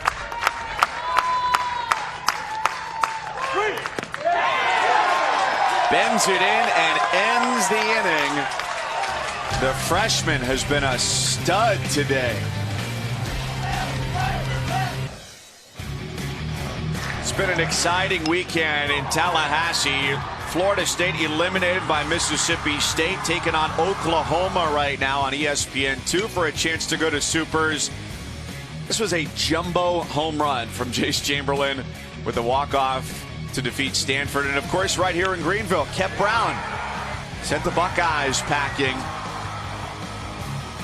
with his walk-off single, their 8th walk-off victory of the year. So the SEC, I think the undisputed best conference in the country, with 10 teams in, tying the record, 23-5 this year.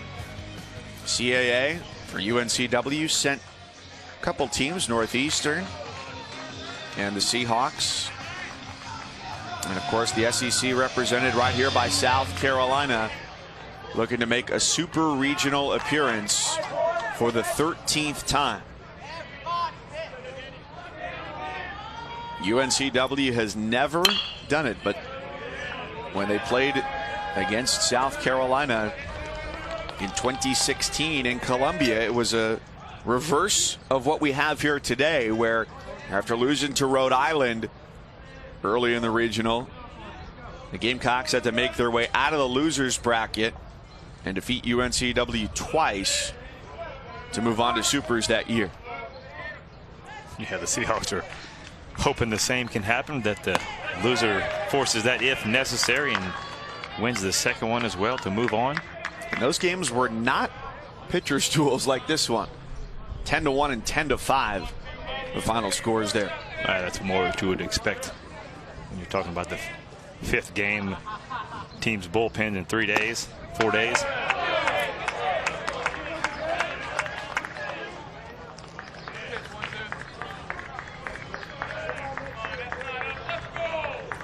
Just don't know how much more steam the Seahawk bullpen can have. And they have logged some innings in this 4-day tournament. And what they've really done a good job of this afternoon has been stranding runners on base. Through the first 5 trips to the plate, the Gamecocks have left 10 runners on. You're talking there, 27 innings they've already logged this in the regionals, and when the starter just doesn't do your job, man, that's a lot of stress on the bullpen. But when it's the strength of your team, you know what, that makes it a lot easier for Coach Scaff to go right to it and bring in the guys he wants anyway. Now the average doesn't really tell you the full story without knowing how long all the games went. But the average number of bullpen innings per game has been 8 over the first 3 for UNCW.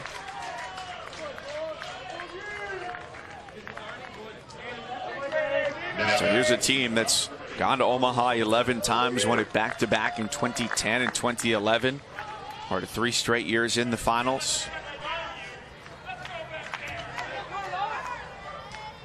And need a victory here to move on to face Arkansas in the Super Regionals. Yeah, Florida looking to go back-to-back. South Carolina was the last team to go back-to-back at the College World Series.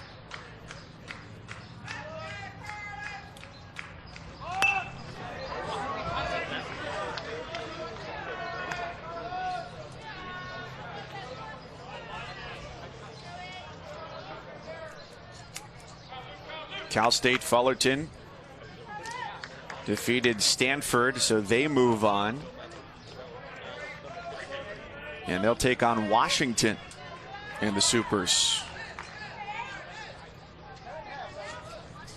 Yeah, Washington going to Super Regionals for the first time, so an exciting time for the Huskies program.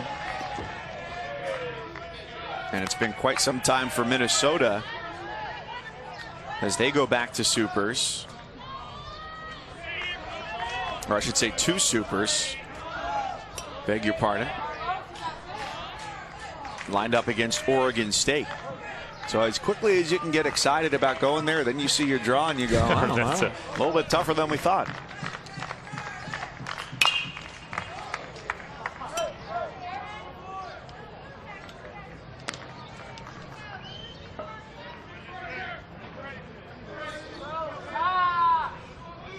Cortez fixing those batting gloves, trying to keep his day perfect.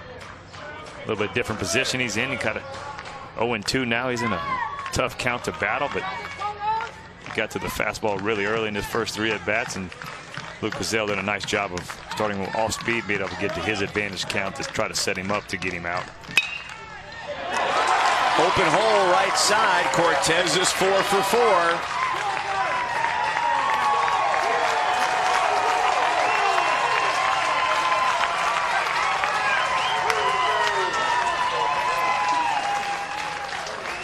They've had somebody on in every inning, keeping it rolling in the 6th. I'm telling you, you can try to get him out, but you might want to think about something else besides the fastball. He has the 4-hole special working today.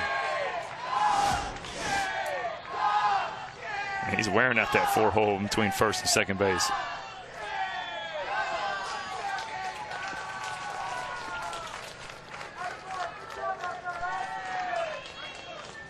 Look at his numbers, 15 home runs coming in here to Greenville, and you think, all right, that's going to be a power bat in the lineup, and yet he singled his way through 4 trips to the plate and may have signaled the end of the day for Luke Gazelle as well.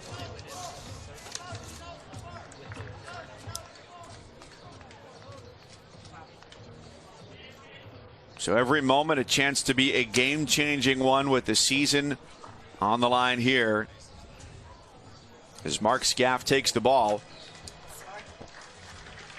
and sends Gazelle to the dugout. 3rd arm of the day coming up for UNCW with Matt Schick and Mike Rooney.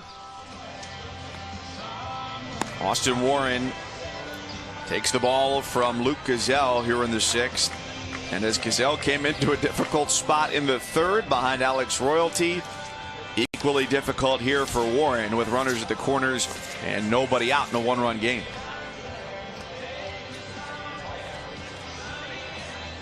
Austin Warren, though, 90 to 93, lots of sliders, but he's done a nice job of inheriting some damage and finishing it off. Carlos Cortez singled to send Gazelle to the showers, and he singled every time he's been up. He's done it out to right field. He's done it up the middle. Just taking the ball, pulling it, and having no trouble being a table setter as he scored one of the 2 runs today. 7 for 13 so far this regional. That's what a 4 for day will do you, raising that average over 260 now. Go along with those 15 home runs. Like you're right, though. You did mention you see 15 home runs, you're going to think you're going to see a guy that looks like Madison Stokes, but a little mighty man got some pop in his bat.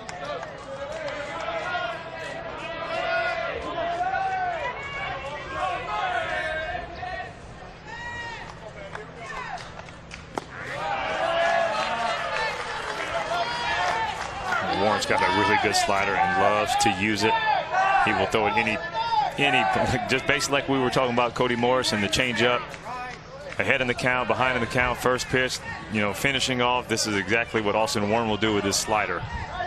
Be an occasional fastball, just kind of show you just a show-me fastball. The senior from Columbia swings at the 1-0 and backs Meadows up. Blair tags at third. He comes home to make it 3-1 Gamecocks.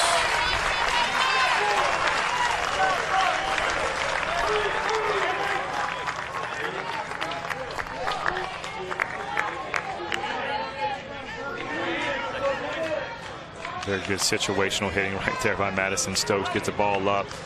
That's what you have to do on that slider pitch. You got to get the ball up. Can't go on chasing the ones down.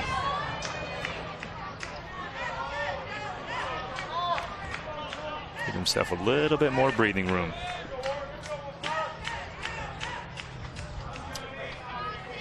Runner off at third, and ground ball could end the inning here as Bride steps in. Author of a single in the third.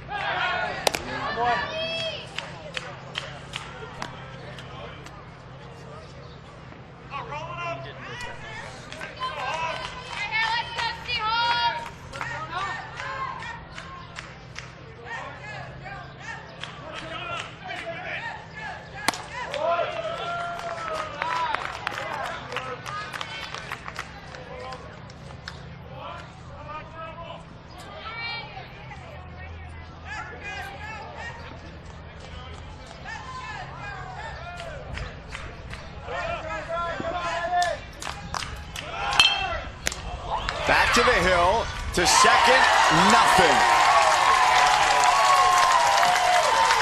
Warren was so quick, and it came up on Canada even quicker than he expected.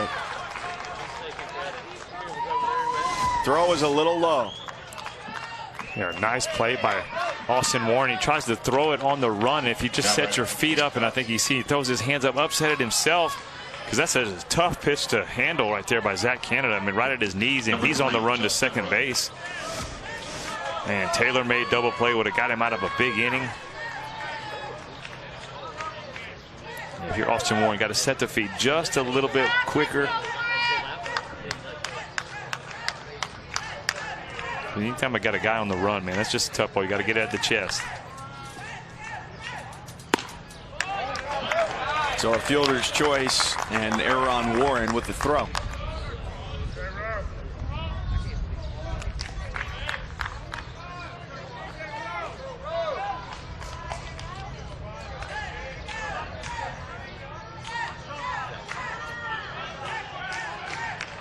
This game's just got a different feel to it than a lot of the others have this weekend. I think a lot of it to do is with the crowd. ECU getting eliminated from their own regional takes a lot of the energy out of the park.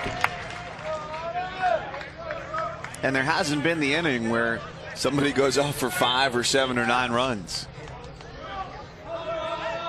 Yeah, we have seen some crooked numbers on the board throughout the weekend. Seen 9, a bunch of 5s.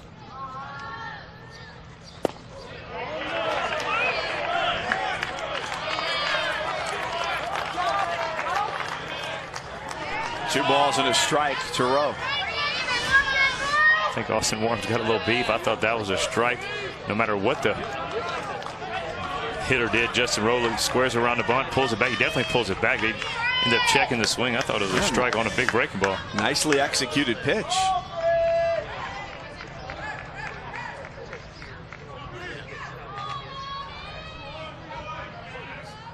Cortez, the lead runner, second base. Pride behind him over at first, and it goes to 3-1.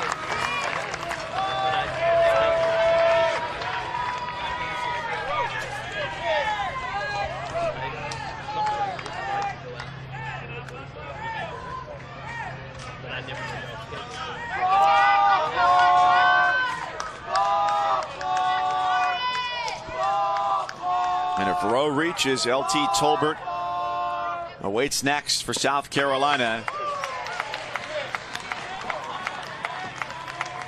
Warren throws that pitch. He's thinking, hey, I should have gotten that call earlier. Right at the knees. Might have been too good of a slider. Froze the umpire. It happens. No doubt about that.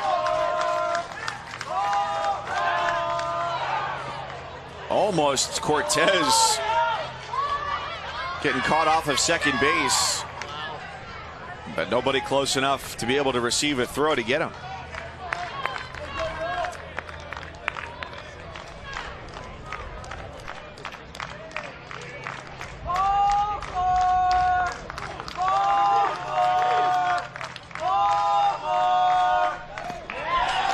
In the dirt, and the bases are full.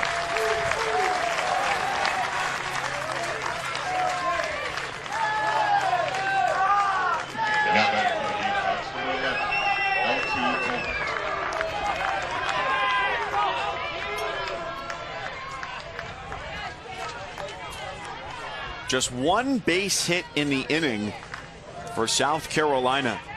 Started with a Danny Blair walk, a Carlos Cortez single. Stokes with a sacrifice fly to score Blair and extend the South Carolina advantage to 3-1. And then the fielder's choice with the error. And Rowe the free pass over at first base.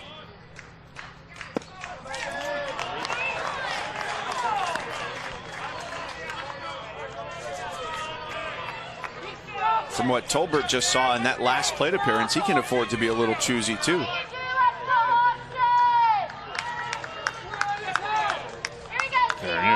You already have the lead, 2-0. I mean, by 2, you bases loaded, only 1 out.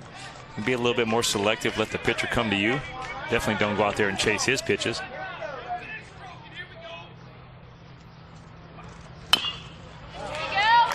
See that right there? I don't like that swing. 1-0, breaking ball down. That's not the pitch he's looking to drive. That's not the one you're going to get. So, you know, be confident in your abilities. Even if he throws that breaking ball 1-0 for a strike, you know, you're going to get another chance to hit. Don't worry about trying to. Don't think that's the one you have to go get. Was it Mark Scaff, UNCW's head coach, earlier in the weekend, where we talked about the confidence to just sit back and wait for it? If you want a fastball, hey, don't swing at anything else. Foul of first. Yeah, you mentioned Warren gets ahead. He was mentioning, you know, don't be in between. You know, Right. you can't be in between pitches. If you're up there and you want to get that fastball and take away the fastball, get the head of the bat out, don't miss it. You know, a lot of times when you're in that 1-0 count, that 2-0, 3-1, you see guys foul off a ball because they're late on the fastball. Like, that's not the time to do that. But if you're up there and you know this guy's a slider guy and you are going to look for that slider, be ready for it. Don't chase a fastball because that's what oh, he threw a fastball, and be late on it. No. Trust yourself, trust your approach to the plate, and stick with the breaking ball. Might get another one here with a 1-2 count. Right field down for a hit. Cortez scores, station to station, South Carolina. And it's 4-1.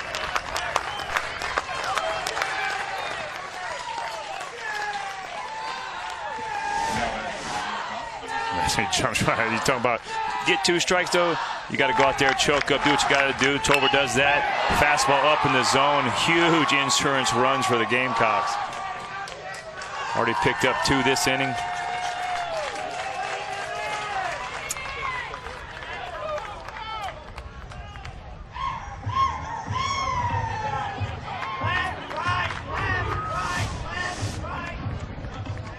And Tolbert sends Warren perhaps to his threshold as well. So starting pitching started with Royalty on Friday and a short outing there. Today he gave them 2 2/3 to add to the total. And Austin Easter comes on here in the 6th.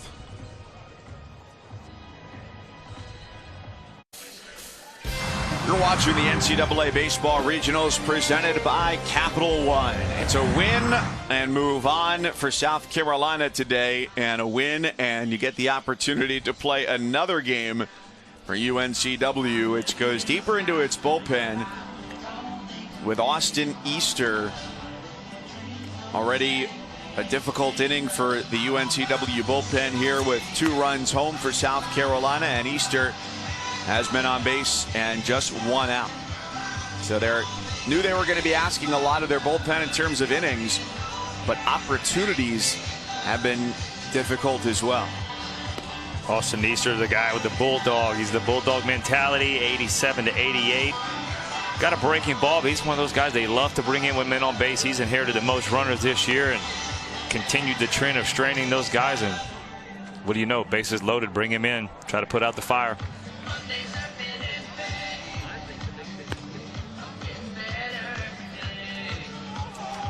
And that's been the strength of the UNCW bullpen this year. During the regular season, stranded 72% of the base runners they inherited.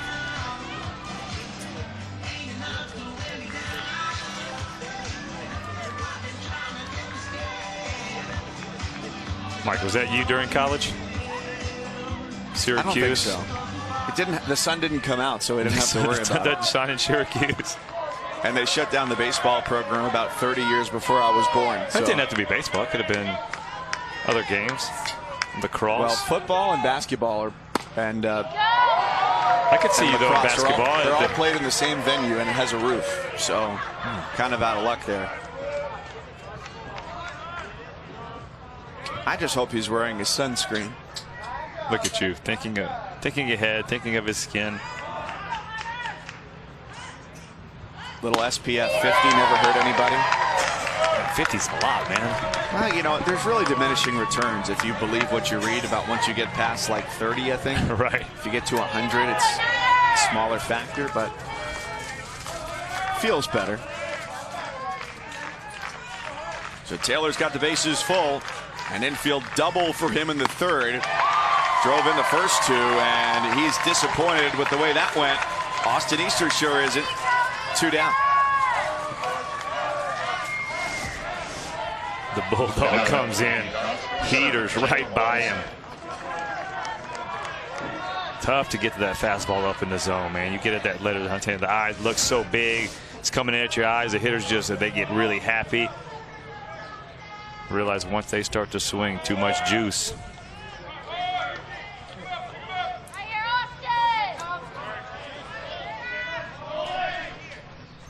Base is still full for Olsen.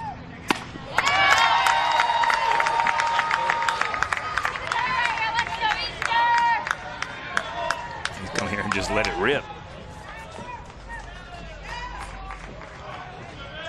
Rare back. Give me the number 1. I'm coming at you.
Easter comes on, finishes off the 6th, but South Carolina tacks on 2 more, and it's bid to go to Supers.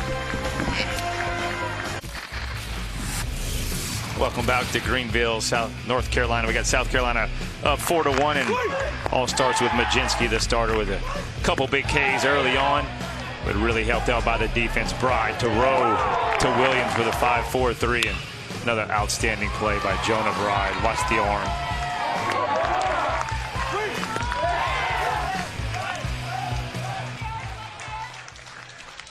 Now working into the bottom of the 6th inning, sitting at just 77 pitches. Most he's thrown this year was in his longest outing of the year, innings-wise and pitch-wise, was 90 in a midweek outing against Furman. Seems like the type of outing, though, where you don't mess with what's working well. Exactly. You got to stay with the guy that's rolling. Definitely don't want to be a time where you overthink things just because, you know, maybe it doesn't look so good at one point. Been getting the results he's needed to get, especially if he's able to get Mason Byrne already 2 for 2.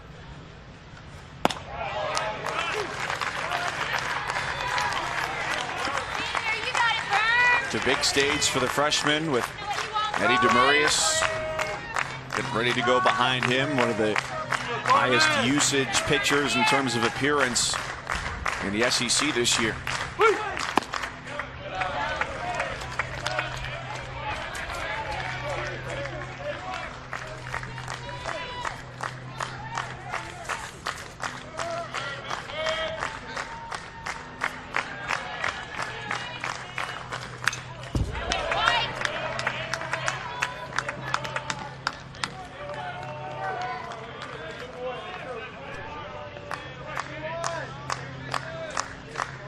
Majinski a year ago, coming out of high school, Hilton Head Island, South Carolina, where he was a Seahawk, their mascot, and now trying to eliminate the Seahawks here today as a Gamecock.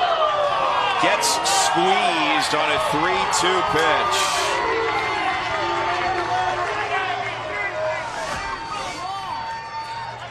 Sometimes it happens, my man, but you got to keep the body language under control.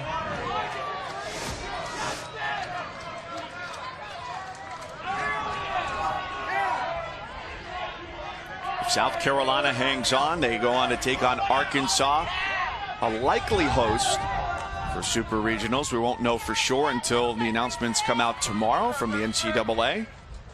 UNCW would need a pair of wins today to take on the Hogs after they skipped through and beat Dallas Baptist in the regional championship at home.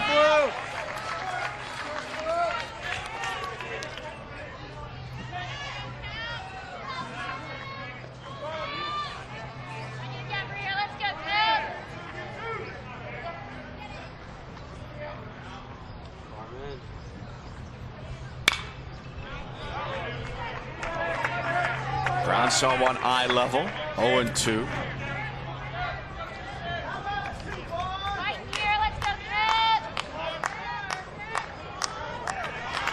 Byrne with the walk to start the inning, just the second base runner in the last 9 batters for UNCW. And they're without a hit since the 3rd.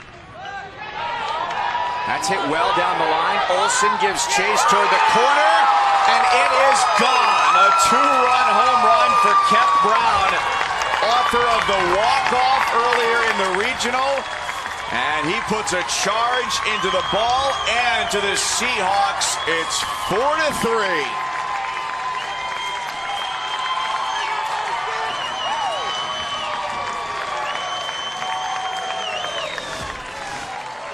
Kep Brown, Oppo pop, little toss of the bat, 10 for 19, trying to stake that claim to the regional most valuable player. 2 home runs, 7 RBIs already.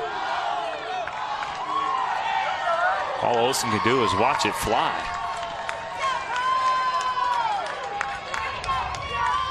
Saw a couple pitches up in the zone there during that at bat for Brown. The first one he fouled away, but you could tell That looked like it was the area where he was looking to get something. Yeah, I think Kep Brown got hurt on the home run trot.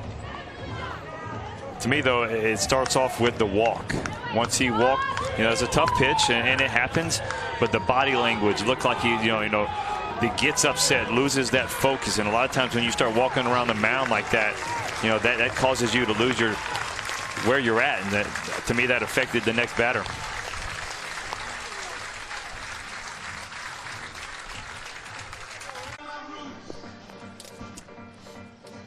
Down 4-1, UNC Wilmington gets a 2-run homer in the 6th here from Kep Brown and knocks Carmen Majinski, South Carolina's starter, out of the game.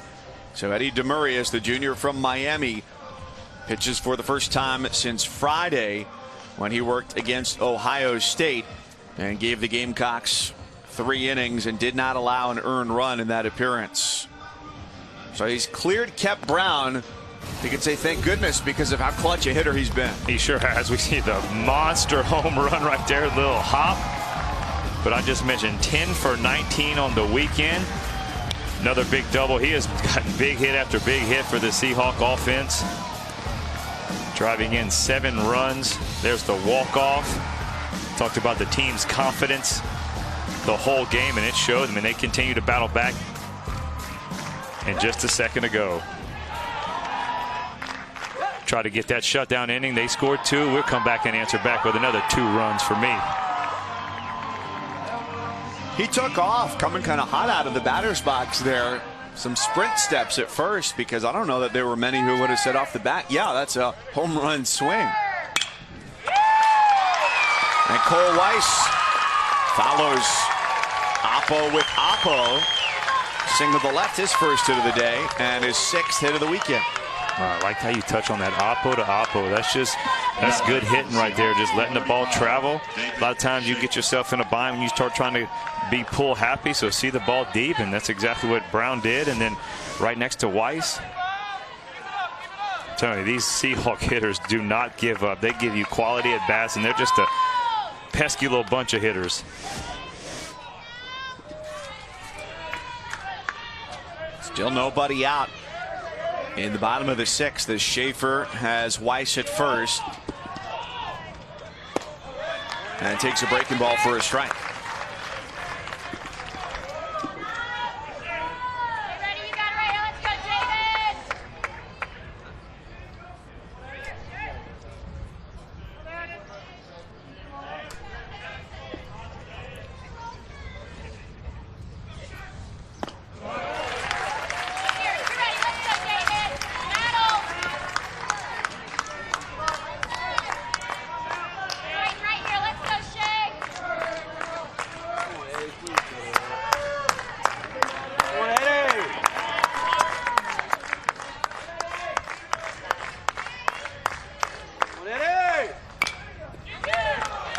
Tapper for Bride. He's got to make the transfer and the throw, and it took just a split second too long.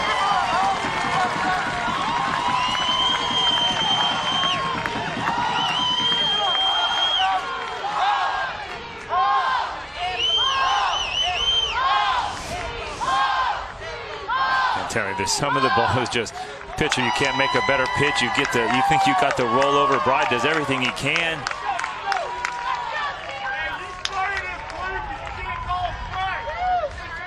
Ooh, it's about even. Man, that's as close as you're going to go. That's one of those.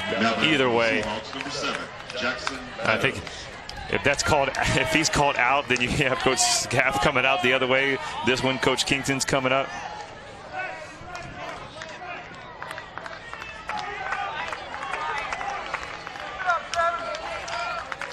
And when it gets to be that close, a lot of times the umpires, not only are they looking, but they're listening too. To hear the foot hit the bag. You have to, yeah. You have to hear and the ball hit the glove. Or the other way around, looking for the foot hit the bag, but listen to the ball. Usually you'll hear that a lot better.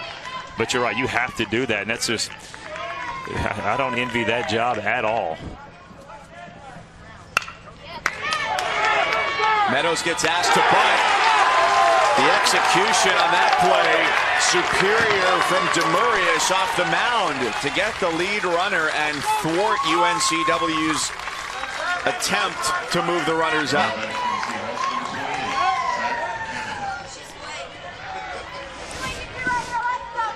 Pitcher fielding practice, hopping off the mound. Watch the spin, how quick it is. Scouting report says good defense, energy of the pitching staff, and he comes out and shows it. Look at the quick feet, turn the hips. Biggest thing about it, you got to turn the hips and the shoulder and the head. Guys won't. Sometimes guys will only turn half of it, and they end up throwing it in the left field. But nice job by Demarius to get the lead runner. Continue to keep that double play in order now. One pitch away out of this inning. But a comeback effort is not unfamiliar for UNCW. They had to win twice in the CAA tournament to take down Northeastern just to make the field of 64. And they're playing in a regional final for the 6th time. They've never won a regional, but the opportunity presents itself again here today. Just think back to 2016. They had 2 chances to beat South Carolina. Didn't get it done then, but stringing some hits and some runs together here in the 6th.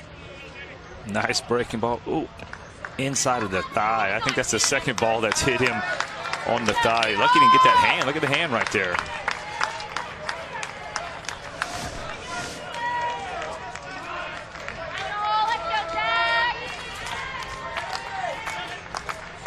Mike, I don't know about you, playing when Little League, you had to catch. At the moment they said you're not going to catch anymore, I was a happy guy.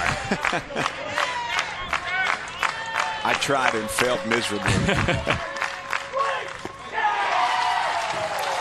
Canada goes digging, and that's the second out. And now back to the Seahawks for the 22, Noah Bridges.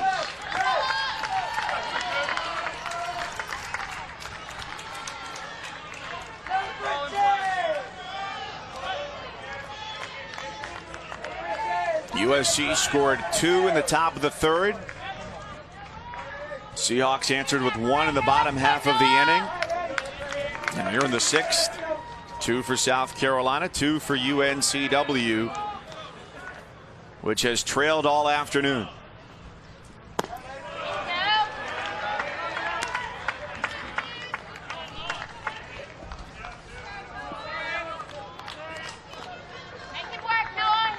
Bridges is grounded to second and fly to center field.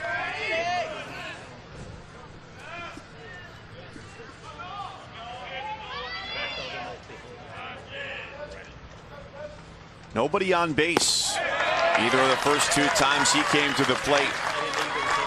But a well-placed ball could tie or take the lead.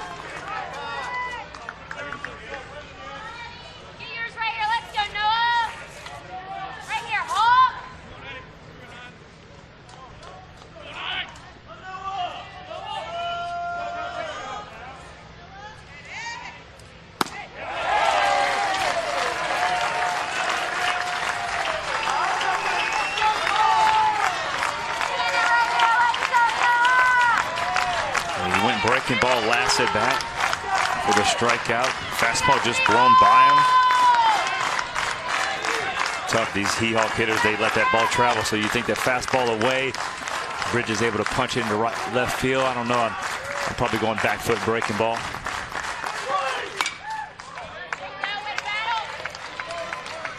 Eddie went with the heater. A little leg swing after the little leg kick.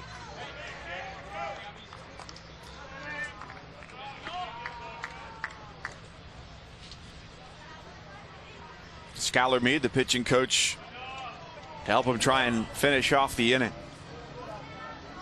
I made this point to you maybe on Friday or Saturday that I don't know that there's been an in-between batters visit to the mound, a coaching visit, not a pitching change visit by Meade. It's always either a 2-ball or a 2-strike count when he comes out there. I was just about to say, he had to have seen something that he had to address right then and there. You're talking 1-2 pitch. I mean, it wasn't, he's the last 2 guys. He made a play on defense. He fielded his bunt, struck out the next guy, and all of a sudden he's 1-2. What would you think he saw? He must have saw something on just the way he was throwing the ball or his approach to go get Bridges for him to run out there that quickly.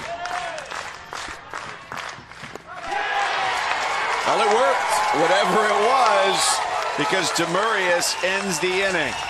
South Carolina's breathing room a little bit tighter now because Kev Brown, who's vying for most outstanding player here in Greenville, it's his second home run of the weekend. It's 4-3 on to the 7th. He heard me call the... Welcome back to Greenville, North Carolina, home of East Carolina University. Along with Lance Cormier, the former Major League pitcher, Mike Cousins.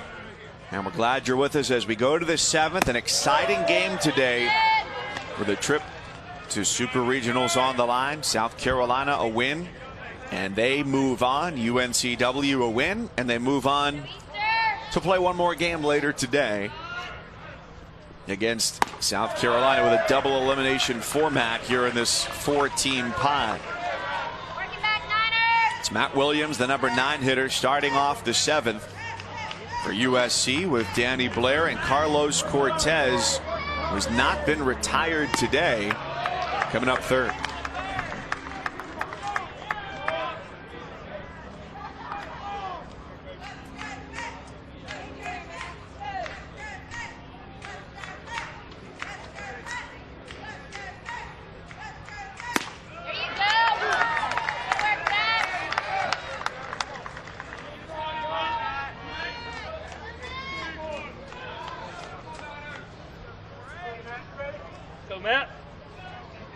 Last 2 trips to the plate, Williams has grounded out to Zach Canada at second base. They shade a little bit over further toward the chalk at second base with the left-handed batter up there. Cole Weiss is way off the line. He's playing in the 5-hole. You're starting to see a lot more shifting these days in college baseball. Nice job by Byrne at first. Impressive. Nice catch right there, Mike, by the shift, because it pays off. Telling you, we have seen some plays this week. Another SportsCenter top 10 play, full extension, Mason Byrne, and watch the hustle to get back to the bag in time. I like that. Sometimes you want to flip to the pitcher. If you know you can get there, less chance of an error without having to flip it.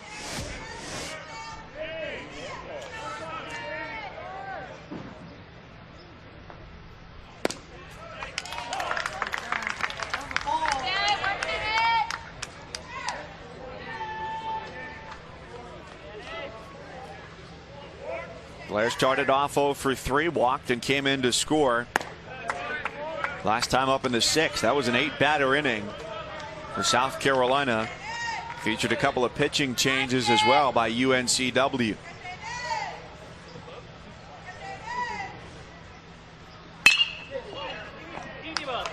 That eats up Jones at short. He's got a strong arm and a little bit too much on that throw over toward first base.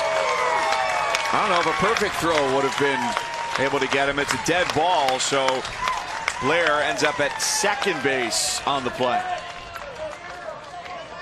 Yeah, you're right. That ball was hit really good, but once Jones doesn't catch it cleanly, Danny Blair runs way too good. Guy that really hustles out of the box. It is squared up, and it's a tough one. Hop it. Hey, you're right, man. That one, he didn't even fall that far from him. Picks it up cleanly.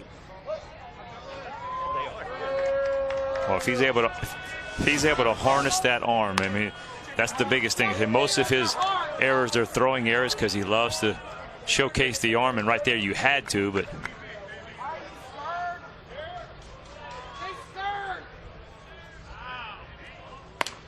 you definitely see some excitement in his game. I'll tell you that, Greg Jones. Cortez getting the intentional walk here, and for good reason, as UNCW has pulled back to within 1 run, and Cortez has singled 3 times out toward right or right center, and once up the middle, and scored 2 of their 4 runs. So it makes all the sense in the world to work around him. Yeah, it just seems to me, though, Madison Stokes coming up right there. 0 for 9 on the regionals. He's a guy coming in hitting 340 into the regional. He's due, and this is a spot where I know you don't want to put. Cortez already has 4, but starting to play with fire and you get into the Madison Stokes and Jonah Bride level.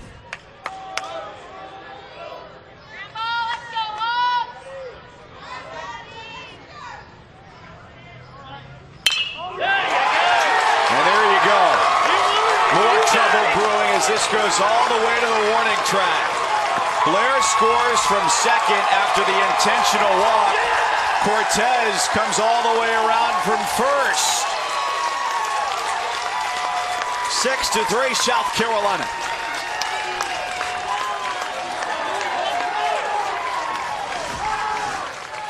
Yeah, can't keep the good man down that long. Madison Stokes, what a big hit. Get your hit when it counts. All the way to the wall. Carlos Cortez from first base was motoring.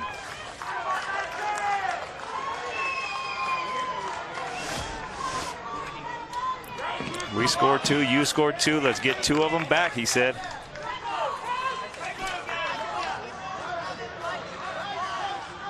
Tell me, that's a. You see, how often do you see that? Might you walk a guy and it's not saying you're trying to disrespect him, but you're setting up double plays. I understand what is going on, but it gives that guy a little added motivation on deck when he's like, oh, okay, you really want to face me. Here we go.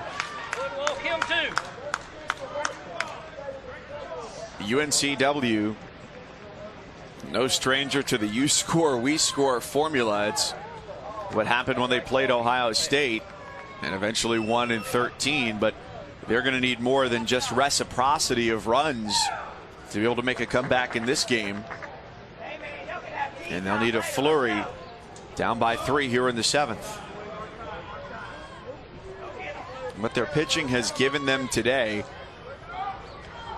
Starter Alex Royalty went 2 2/3, gave up 2 runs. Behind him, Luke Cassell, 2 1/3, 2 runs, 1 earned. And then Warren just 1/3 of an inning as Easter works here in the 7th. Warren Pacquiao fight came last July in Australia in front of 51,000 people. A big main event, Crawford and Horn from Las Vegas. We've got a good main event here as well. Mike Cousins, Lance Cormier, as South Carolina very aware of what's at stake, a win, and they're on to supers. It started in the 3rd inning. A double on the infield for Hunter Taylor brings home 2 runs any way they can get it done. And then in the 6th inning, LT Tolbert with an RBI single. He brings in Carlos Cortez, and they just dig deeper and deeper into the bullpen. After an intentional walk to Cortez, Madison Stokes scores not only Cortez but also Danny Blair. And as UNCW had gotten close, South Carolina pulls away again at 6-3. You're right. You're right. It is like a fight. They keep knocking each other out. Who can be the true knockout punch?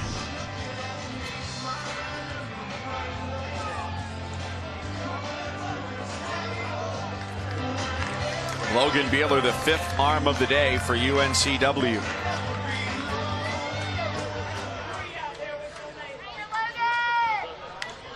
The inning started with a nice defensive play by Byrne over at first base, a diving grab, taking it to the bag himself. But since then, the error, the intentional walk, and the 2-run double.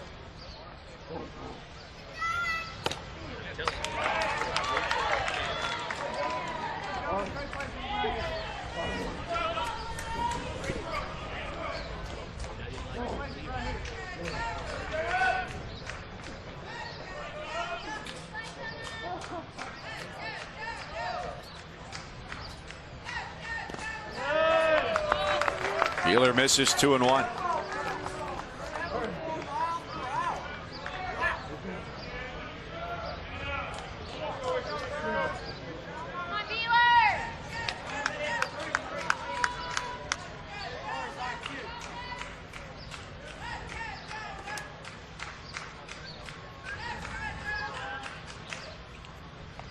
Bride is hit.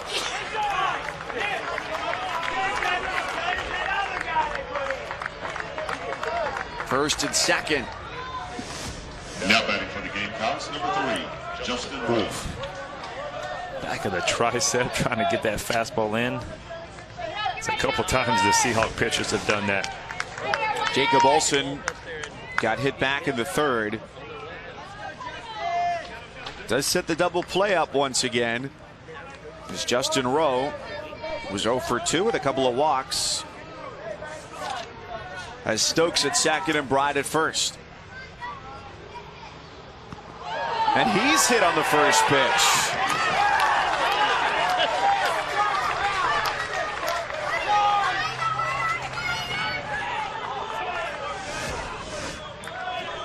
Ladies and gentlemen, you're not looking at an instant replay. Same spot. Stand there and take it. Keep the inning moving on. So Matt Williams, Wheeler's pitching coach, out to visit. Can't imagine there's a lot of strategy here, a lot more psychology than anything else, right? Yeah, it's more or less, hey, get the ball over the plate. Can't keep hitting these guys. But you're right, though. Still one pitch away. That's what you go out there and talk to the pitcher. Say, look, I know it hadn't gone too well the last two batters, but go out here. Look, get back in the zone. You and your catcher, just y'all two. Don't worry about anything else. Get your ground ball. Let your team work. That's all you can control.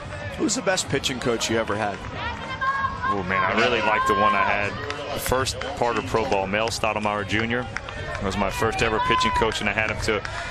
Is kind of in minor league ball, a lot of times those guys move up with you, and so we were in the same.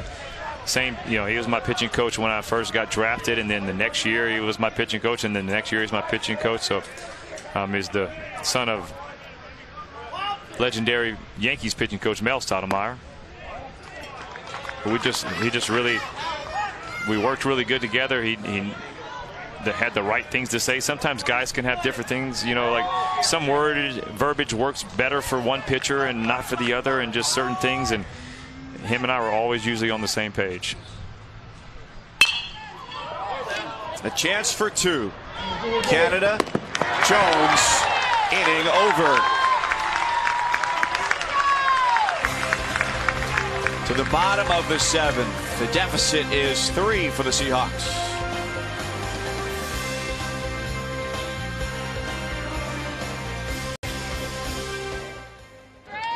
Top of the order for the UNCW Seahawks in the bottom of the 7th inning. And Greg Jones has great speed. They played him that way. South Carolina, 1 pitch and 1 out for Eddie Demurias. There have been hitters on both sides who have been a thorn in the side to the opposition today. Carlos Cortez for South Carolina has been that, and so has Greg Jones. Combined between the two of them, going into that at bat right there, they had reached base in all 8 of their plate appearances, and Jones is the first to be retired.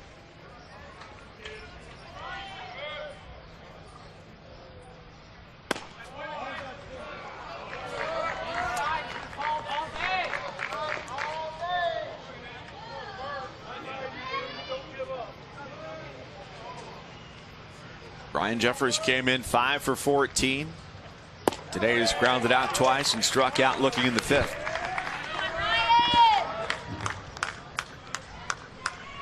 UNCW 1 run in the 3rd inning on a Mason Byrne RBI single. Kept Brown with a 2-run home run last inning.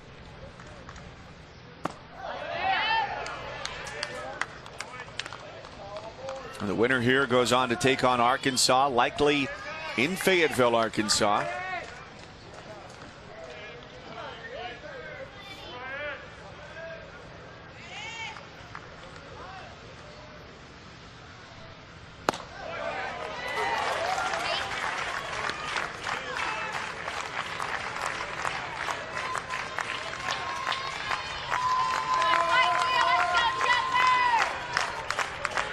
It'd be an interesting matchup if it did end up being South Carolina and the Hogs. There's a strikeout from Demurias.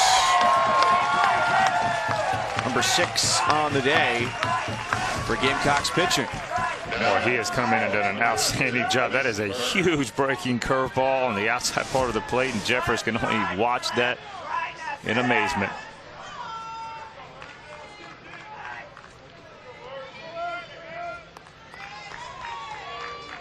Mississippi State on the verge of advancing out of the Tallahassee Regional to take on Vanderbilt. That'll be a fun Supers matchup as well. And the more and more we see, we've got an opportunity for an SEC team to advance here, and Vanderbilt, Mississippi State as well. Another one as well. If Florida's able to come out of their regional, they're lined up with Auburn, so they just got to get around the rain first. Right. You could probably, they're not having any trouble beating teams that's beating Mother Nature, but you could possibly have SEC versus SEC in 3 of the super regionals. Count Auburn and Arkansas in there as well among teams that have advanced to super regionals. Mason Burns got a 2-out base hit. The guys who in recent history have moved on, including from Arkansas, Andrew Benintendi onto the Red Sox. How about this? If, you know, you have a game 6 and maybe a game 7 tonight, or like with Florida, a weather delay today, where you could have a guy who's taken in the first round and be playing while he's drafted. What do you think about that? Yeah, that's out of the ordinary, and definitely something. You come into the dugout and you know, because you know they'll know somebody waiting at the top step, say for Jonathan Indy or something, coming in from Florida going, hey man, they just picked you top 10, you know, something like that, going, hey, put a little smile on your face. But just show, I mean, look how fast. And I think we mentioned earlier about Majinski coming to South Carolina, wasn't ready out of high school. What a top tier program in the SEC and college baseball can do for you. I mean, look, Dansby, Swanson, Bregman, Benintendi, they were drafted in the 2015 draft and all made their debuts by, you know, inside of August the next year. Just shows you how fast and how quickly, because of the conference, it prepares you for pro baseball. Demurius has been smooth. He navigates easily through the 7th to hold the lead. You're watching the NCAA Baseball Regionals presented by Capital One. Back here at Clark LeClaire Stadium, the South Carolina Gamecocks see perhaps a super regional in their near future as they lead 6-3 coming to the plate here in the 8th inning, trying to add to their lead. They've stranded a small community of runners on the bases today and still have the 3-run advantage. And Taylor leading things off, going after the first pitch here in the bottom 3rd of the order, is retired. It's a very successful program in recent years. Jackie Bradley Jr. played in the regional here in 2009, hit a home run. Eventually it was ECU with the walk-off win in the bottom of the 10th inning with Merrifield. Now with Kansas City, Justin Smoke north of the border in Toronto. So a proud tradition of sending guys to go play at the next level, as you did. Fortunate to be able to do that after your career at Alabama. And we were talking about it in that quick last half inning with Demurius on the hill. And there are a handful of guys on this South Carolina roster who could certainly hear their names called over the next couple of days, that a lot of people see it as a mistake by Major League Baseball to continue to have the draft concurrent with either regionals, or I remember being at LSU a couple years ago when they were upset by Coastal Carolina during the Supers, and sitting in Paul Maneri's office, and every 5 minutes he goes, I apologize, I got to step out because there's an agent calling or there's a team calling, and his guys who are 19, 20 years old, they want to know, hey coach, what should I do here?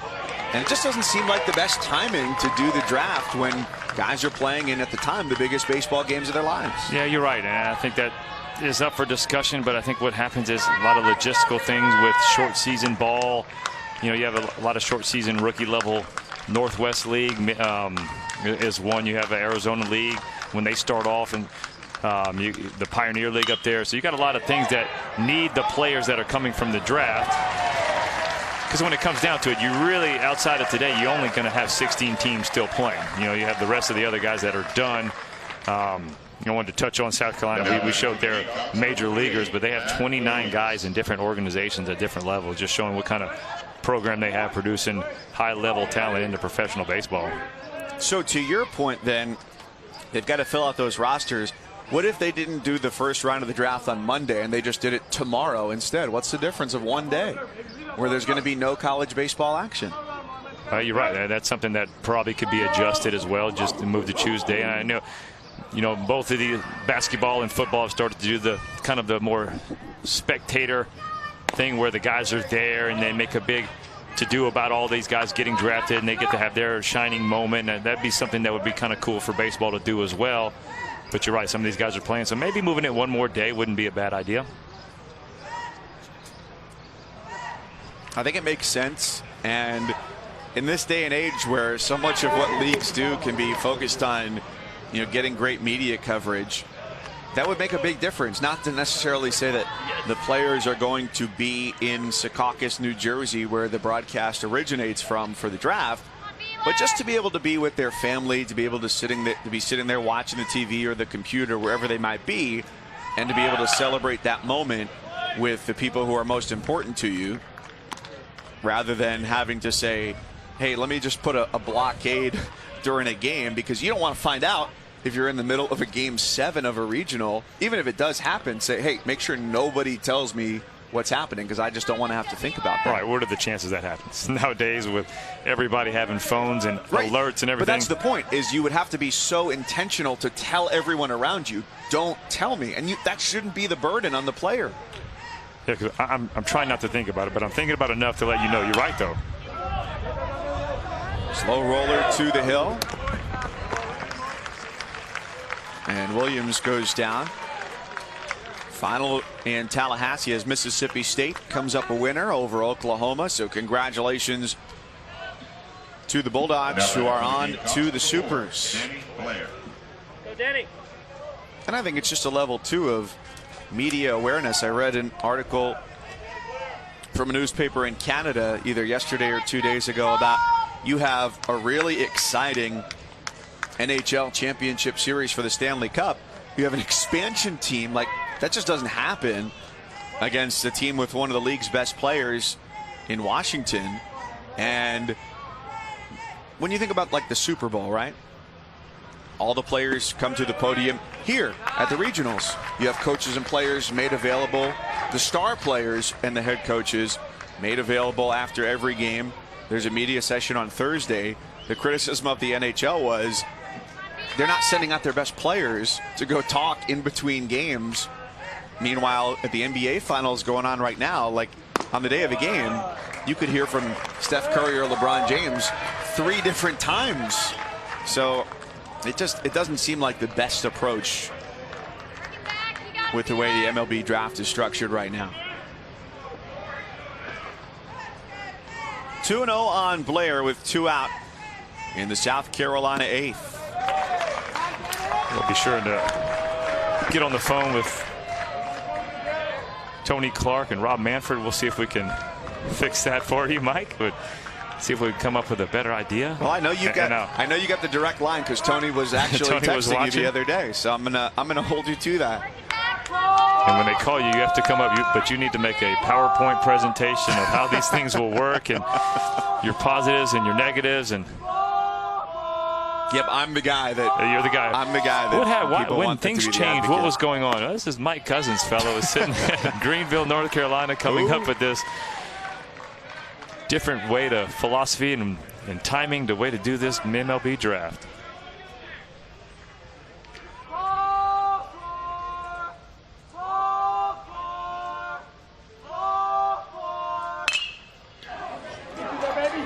Long run, and Canada makes a wise decision there with a runner at third base not to try it over at first.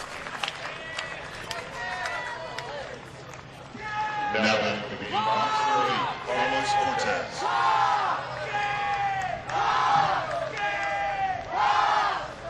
Well, just, we saw the graphic a couple minutes ago about players who made quick ascensions after being taken in the draft. Dansby Swanson among those. Go back to 2015. Vanderbilt had just earned a spot to go to Omaha, taking down Illinois. And they're all in uniform. They're watching the draft on his mom's iPhone.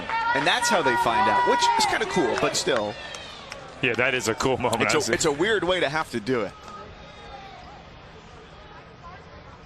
I think that makes that the best about that is that they, he's celebrating with his team. And I think that's what you would want to have the option to be, have the family around you whenever you do get that call, like you see the NFL, everybody's in the room and the phone rings and everybody, they almost know already what's going on anyway. But once you're able to say, hey, that was, the Tampa Bay Rays call, and they're going to select me with the 4th pick, and everybody kind of goes crazy. But to be able to spend it with your team or with your family would be really nice. Well, it's better to do it in full uniform than to be memorialized forever the way that Brett Favre was on his draft day, laying on a bed in jorts when he got the phone call. I'm serious. Did he have a headband on too? I want to say it was a hat. Okay, but then Baker Mayfield this year recreated that picture just for fun. Which, for as polarizing as he may or may not be to many people, I thought that was pretty funny. Pitch is low, and Blair into second base without a throw.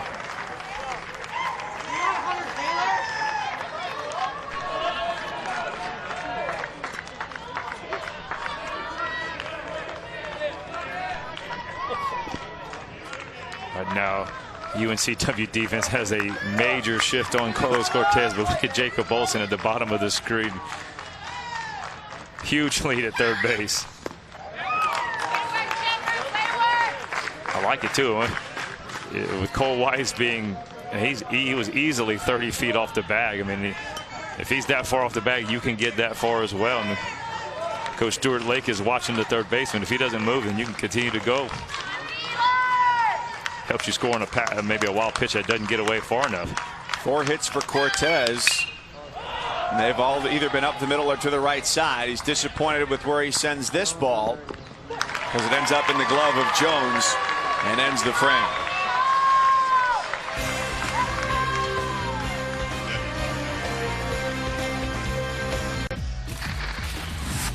Sixth inning, Kep Brown hit a 2-run home run, and Eddie Demurius coming into the game and providing a huge difference for the Gamecocks, giving them a lift with 1 win, sending them to supers.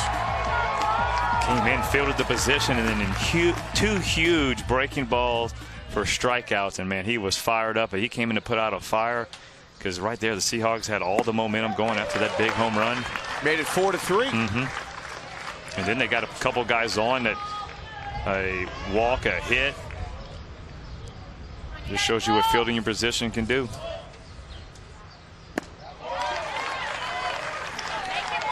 So Demurius making an effort for a couple of long distance outings here in this regional, as he worked on Friday against Ohio State and gave them 3 innings without allowing an earned run.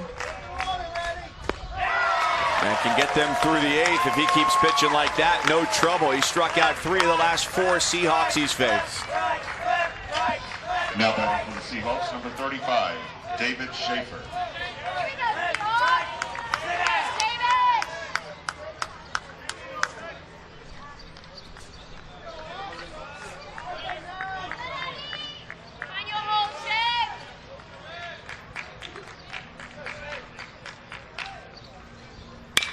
Schaefer had an infield single when he first faced Demurius, and he's denied on a throw from the grass by L.T. Tolbert.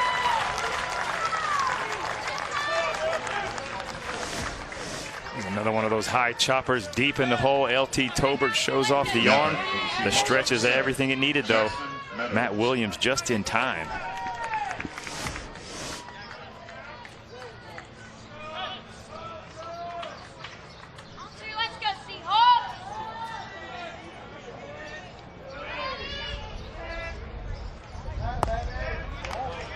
Demurius has retired 7 of the last 8 UNCW hitters to come to the plate, with the exception of a 2-out single last inning from Mason Byrne. And he's pitching with confidence with 2 out here in the 8th.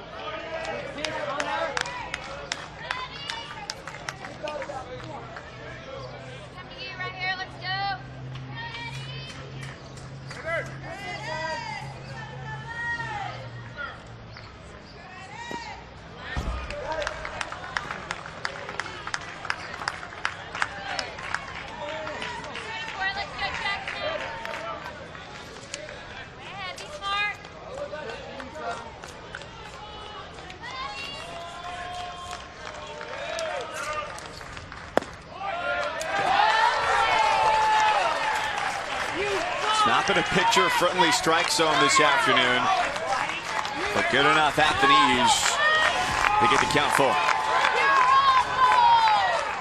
Yeah, Jackson could have been ball 4. I think Jackson Meadows could have been on first base and should have been on first base. Got some chirping from the Seahawks dugout now.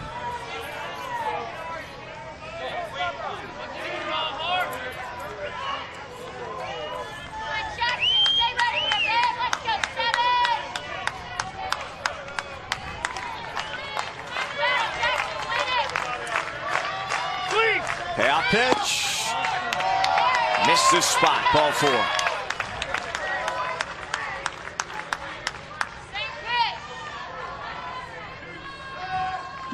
And now batting for the Seahawks, number 28, Zach Canada.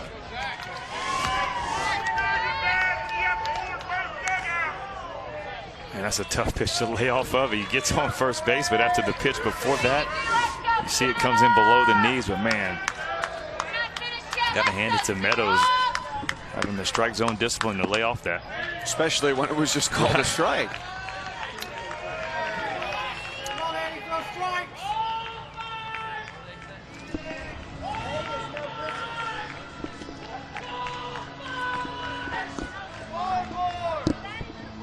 Here's another one of your mid-count meetings from Skylar Meade.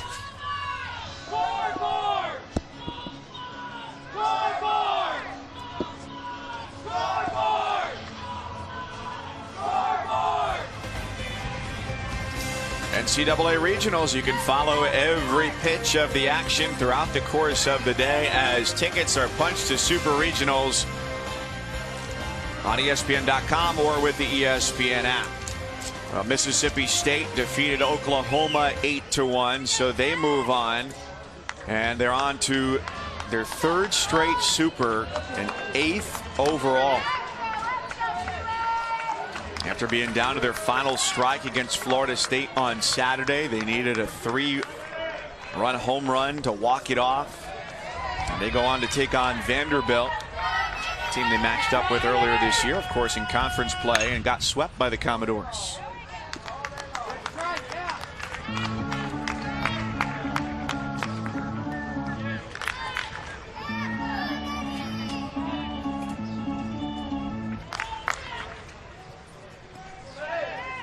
If South Carolina wins, they take on Arkansas, likely in Fayetteville. They lost 2 out of 3 there, but that was a very difficult venue in which to win this year. 32-4, the home record for Arkansas.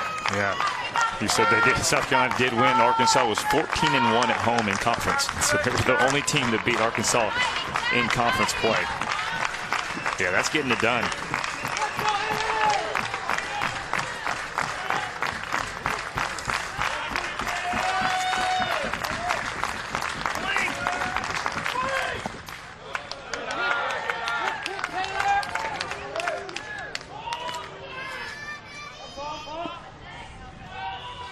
Demurius once again just another strike away from sending it to the 9th.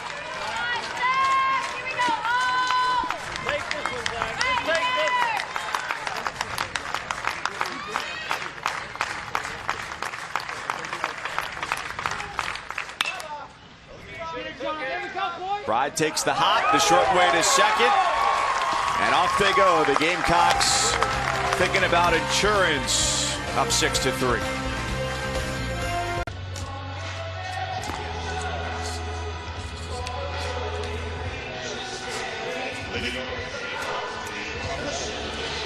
Trading runs back and forth until a decisive 7th inning for South Carolina. To this point, as they lead at 6-3 into the 9th. If they win, hang on, they go on to Super Regionals. For the 13th time, UNCW has never made it so far into college baseball's postseason. They'd need a win here or come from behind one. Already 8 walk-off wins this year for UNCW, so don't count anything out here as we start the 9th inning. Not enough room for Jeffers behind the plate. Strike 1 on Madison Stokes leading it off.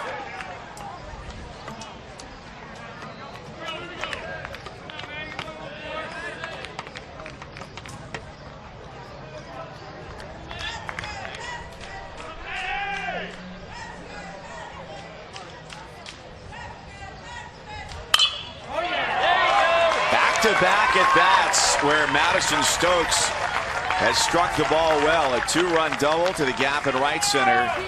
And a leadoff single for the Cox here in the ninth. Now batting for the Gamecocks, number 20, Jonah Bride.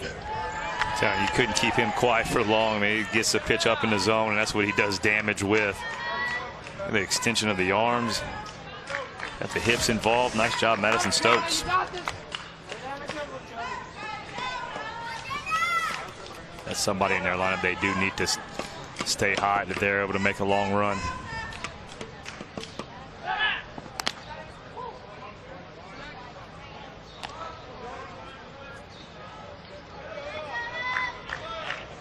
For Beeler on the hill, he's working down by 3, knowing that the offense is coming up. It'll be 9-1-2 in the 9th inning. As you worked in your career, you came out of the bullpen and you're pitching in a spot like this. What is that like, knowing that there's pressure on you? Even though the offense is the one that's going to have to win it, there's pressure on you to keep it where it is. Oh, you're exactly right. That's one of the things you know you got to keep it at a 3-run lead. And right now, South Carolina knows how important that is, trying to bunt their guy and move it on them. But when it comes down to it, it's always just going to be you and the catcher. You can't let the outside circumstances affect anything and change your thought process or even the way you're going to pitch the ball. And so it's just him and Jeffers. If he continues to do like that, you know, they're able to make the bunt down. Eddie Demiris showed he could field the bunt, go to third base. Can Beeler get that ball, charge quick, and get to second base, get that out? But yeah, you try to not change your focus and just kind of keep yourself between you and the mitt. A lot easier said than done, though. When you're in the regional final and you know how important it is.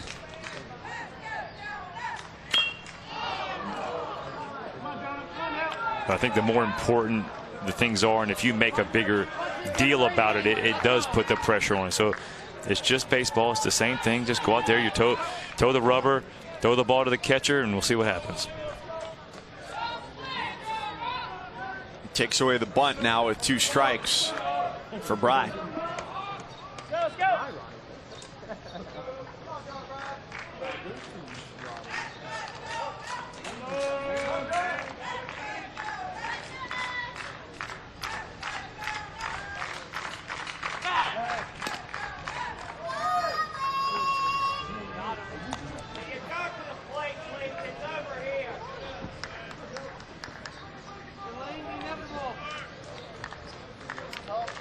It's already been a great day at the plate for South Carolina, pounding out those 6 runs on 13 hits.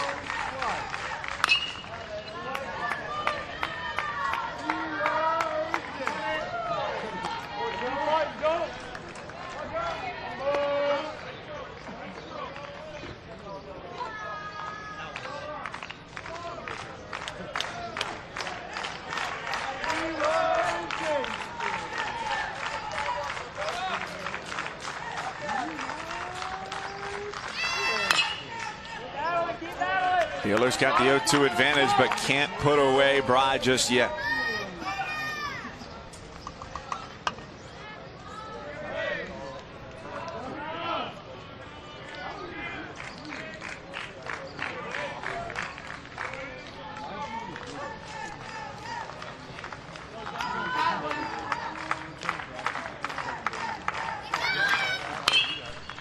Well, 10 different teams in this postseason from the Carolinas, and Duke has battled to stay alive and force a winner-take-all championship game for the regional championship in Athens for the right to face Texas Tech in the Supers as they took down Georgia 8-5 earlier today.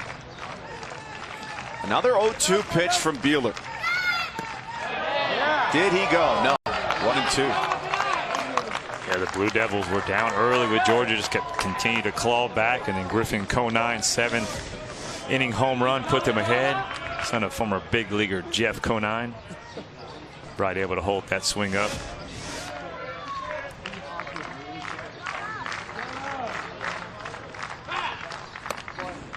Duke fans have given their teams, or the teams have given their fans some scares because they trailed by as many as 3 in that game, and The Blue Devils, along with Washington, advancing to Supers for the first time. The only teams with 3 come from behind wins here in the Super or in the regionals. Stokes to second base. You don't have to worry about it anymore. Got it. Good job. Good job. Ooh, it's just a little laziness by Jeffers. Go out there, catch that ball. That puts another run in scoring position. They were trying to bunt, and 2 strikes he couldn't bunt, so they would have had to hit him over, but then you just give him a free gift, moving him over. Pass ball puts him at second base. It was 0-2, and now it's full 3-2.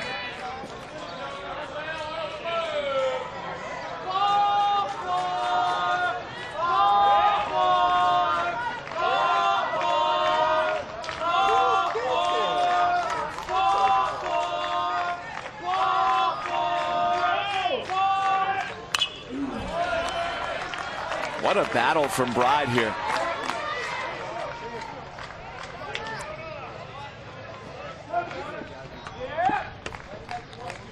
You know, that run's important, just the way the UNCW, I mean, those guys fight, and we can't stress it enough how they believe they can always come back, so it doesn't matter 3 runs or not. I mean, it's going to make it harder, but they believe it doesn't matter. They walk in that dugout and they're going to think they're going to win this game.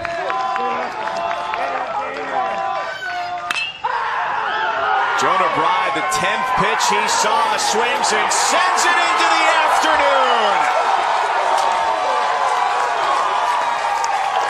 A 2-run homer. South Carolina feeling great here in the 9th inning.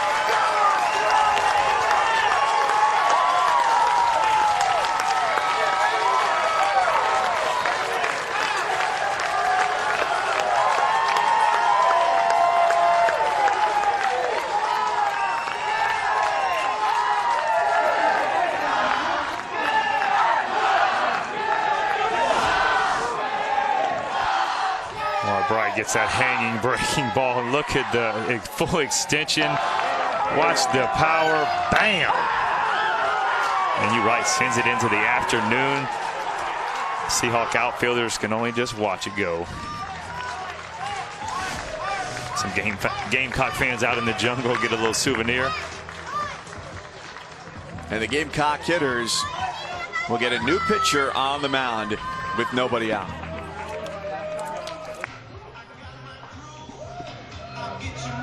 A 10-pitch confrontation for Jonah Bride, and the last one he saw, a hanging breaking ball, now rests somewhere beyond the left center field fence.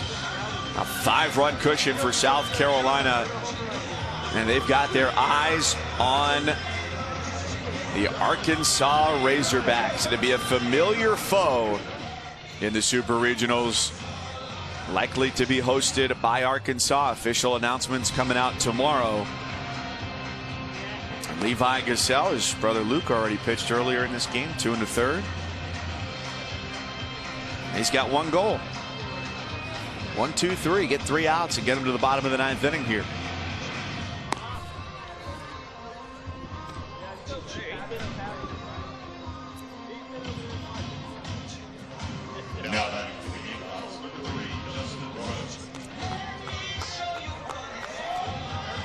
UNCW knew coming into this postseason that it wasn't going to be their RPI that necessarily earned them their way here, but they'd have to win their conference tournament so they make it into regionals for the 9th time this year. And they did just that in similar fashion to what they've been asked to do again today. Win 2 straight on the final day of a tournament. They did it against Northeastern and would have to do it against South Carolina here. A team that has relied on its bullpen all season to be its strength. Opposition hit just .201 against the pen this year. There comes a point where, as we noted coming into this game, where the starting pitching staff had not given them 5 combined innings over the first 3 games, that the bullpen could only be so good for so long.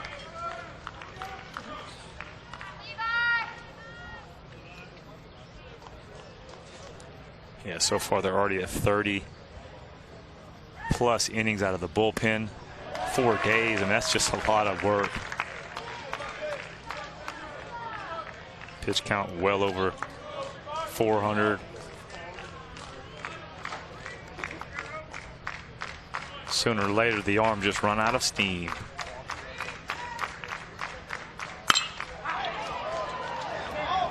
Bridges can't bring it in.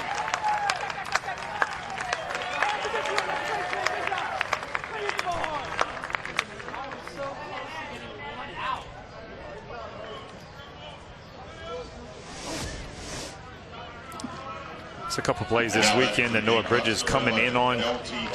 Tough plays, but still plays he could have made. That was definitely a play he should have made. He had one last night where he came in diving in, hit off the edge of the glove, but that is the toughest play for a center fielder. That one hit right at you, not high enough, and it's tough to continue to follow it in.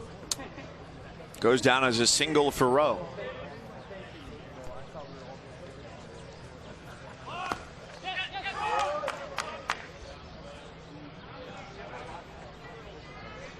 Well, if you're a pitcher, that's some tough scoring. Line drive to the center fielder off his glove, and he didn't have to run very far from it. But if you're on the other side as a hitter, tip your cap to the press box. And how much attention did you pay to stuff like that? I think as you get older and stats are basically your livelihood, that's your paycheck. It starts to truly you do see more and you pay attention more. In college, not necessarily, but you know, you're out there just trying to get out. But it comes down to it. The right call can make a guy's game, you know, a couple of weeks depending on how big the inning is. That's the part of baseball that's so subjective, because I mean, you have an official score at each field that some guys might rule one a hit, some guys might rule one an error, and depending on how big, you know, say you give up a couple hits after that and run score, that would have been an unearned run instead, and now it's an earned run. Just look at that. I mean, more than 4 times the amount of innings out of the bullpen, and look at 440 pitches. The bullpen has done a good job. They've just had to do too much. For the starting pitchers, too, with the pitches and innings, it's an average of a 22-pitch inning. And you said last inning, your ideal inning is around 15 pitches. Hey, if you can do less than 15, even better. But oh, for sure. If your target is 15 and to throw 22 pitches an inning, you have to be digging out of a hole the whole time. And that was really helped. That it was a lot worse entering today's action. Royalty did a nice job, 2 2/3 and only 55 pitches. So he kept that down and moved it down a little bit. But you're right. Anytime you're starting to get in that 20 pitch per inning mark, it's just going to start taxing you a lot more.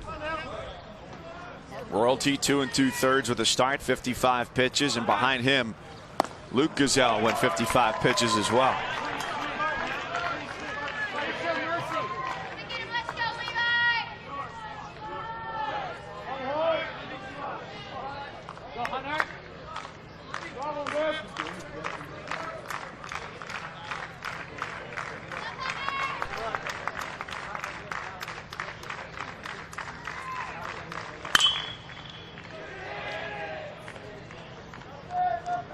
Meadows with a short trot. It's the second out of the inning.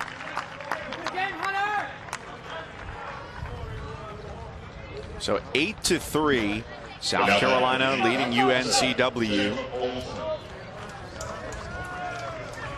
And based on what they've done this year, the bottom of the 9th inning has the opportunity to be a little bit spicy with 8 walk-off wins this year. And they've got guys who have shown it a propensity to get on base. Coming up in the bottom of the 9th inning with Noah Bridges out in center field, and then Greg Jones and Ryan Jeffers, 2 of the 3 on base average leaders for UNCW.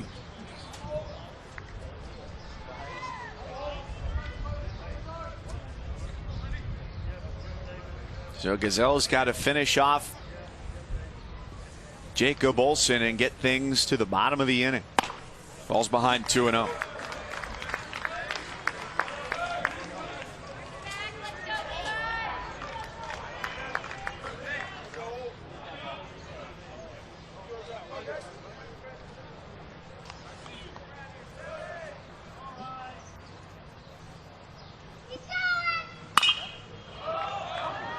popped up. And Weiss, nearing the barrier, runs out of room.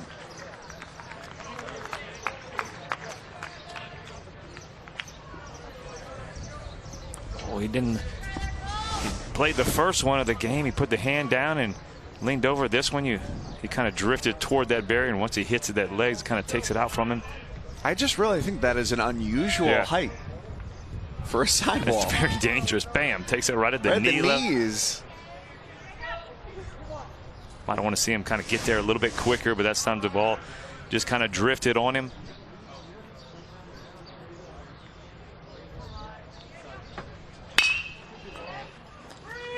Jones to a knee, up with it, and on target.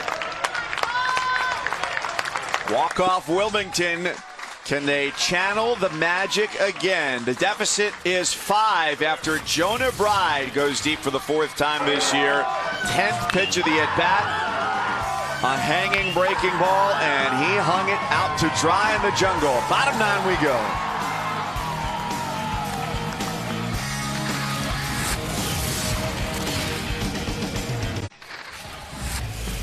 The bottom of the 9th is when you can never say never, Lance Cormier. All the Seahawk hitters, they love to come back. That's something they've done all year. 13 last at-bat wins, and if they can put together an inning just like this, we might see some magic. They were able to get production in a 13-batter inning and eliminate ECU, the host here in Greenville. Starts with Noah Bridges in the bottom of the 9th inning. So South Carolina 3 outs away from going to a super regional against Arkansas. UNCW 3 outs away from either having their season end or living to fight another inning. And they won't go down easy. Start.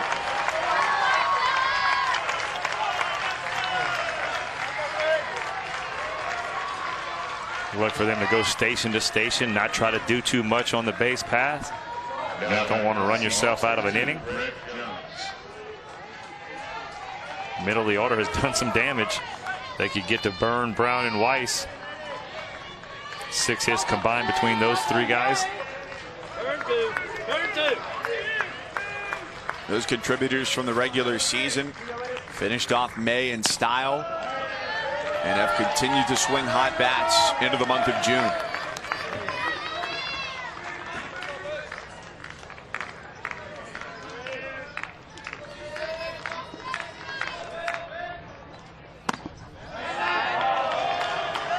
It'd say a lot about South Carolina, where on Thursday you think about who can win a regional. It's a team with the deepest pitching. Demurius finishes off this inning, a 2-pitcher day for the Gamecocks. But back-to-back base hits to start the 9th for UNCW.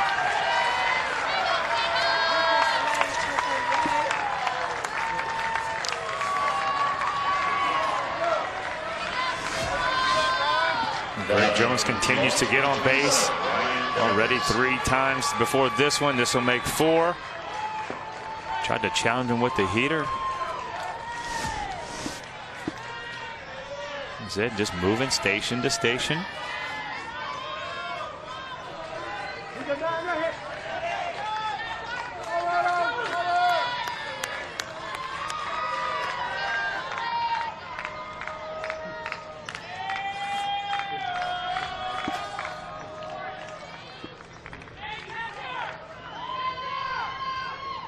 Demurius going for a long walk behind the mound.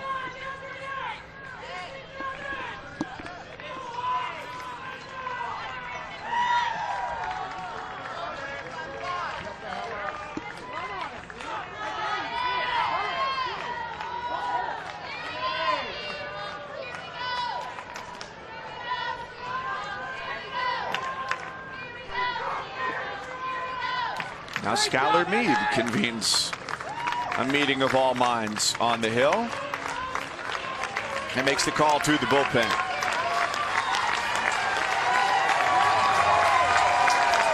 2 on, nobody out with the Seahawks looking to rally bottom 9.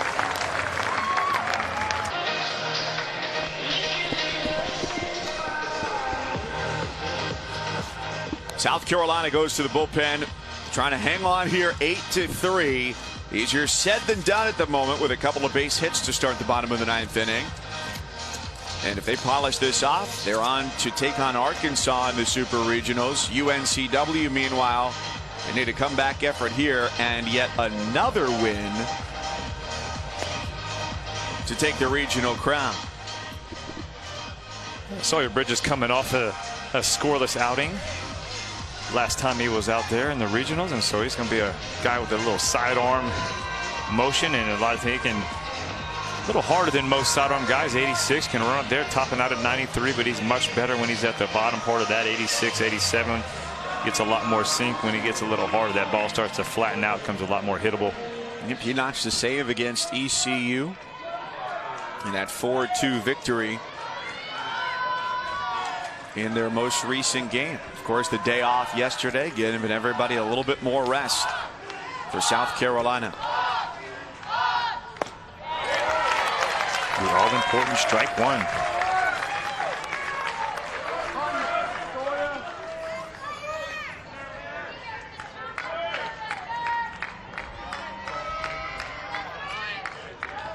Jeffers led his league, the CAA, with 16 homers this year. They played him perfect. And Rowe gets the out at second base to retire the speedy Jones.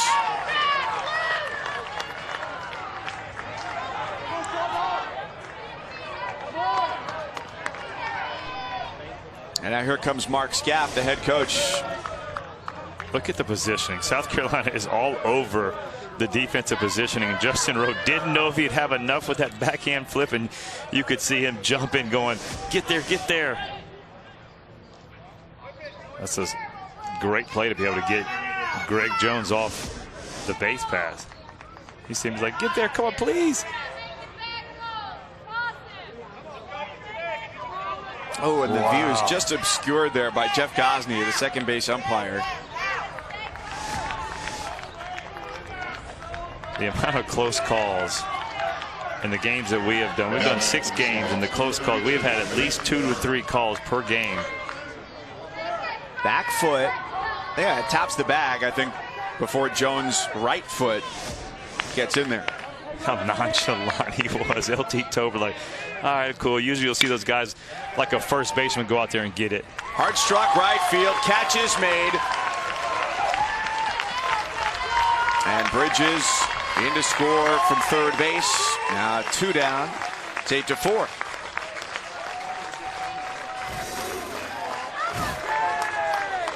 But Kep Brown has certainly made his case for the all-regional team. It's Friday. He sent one into the jungle.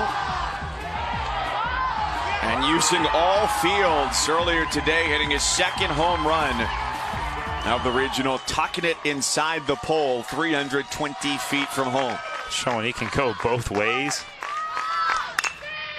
And a chopper to short could do it, and it does. The South Carolina Gamecocks are on to Super Regionals for the 13th time.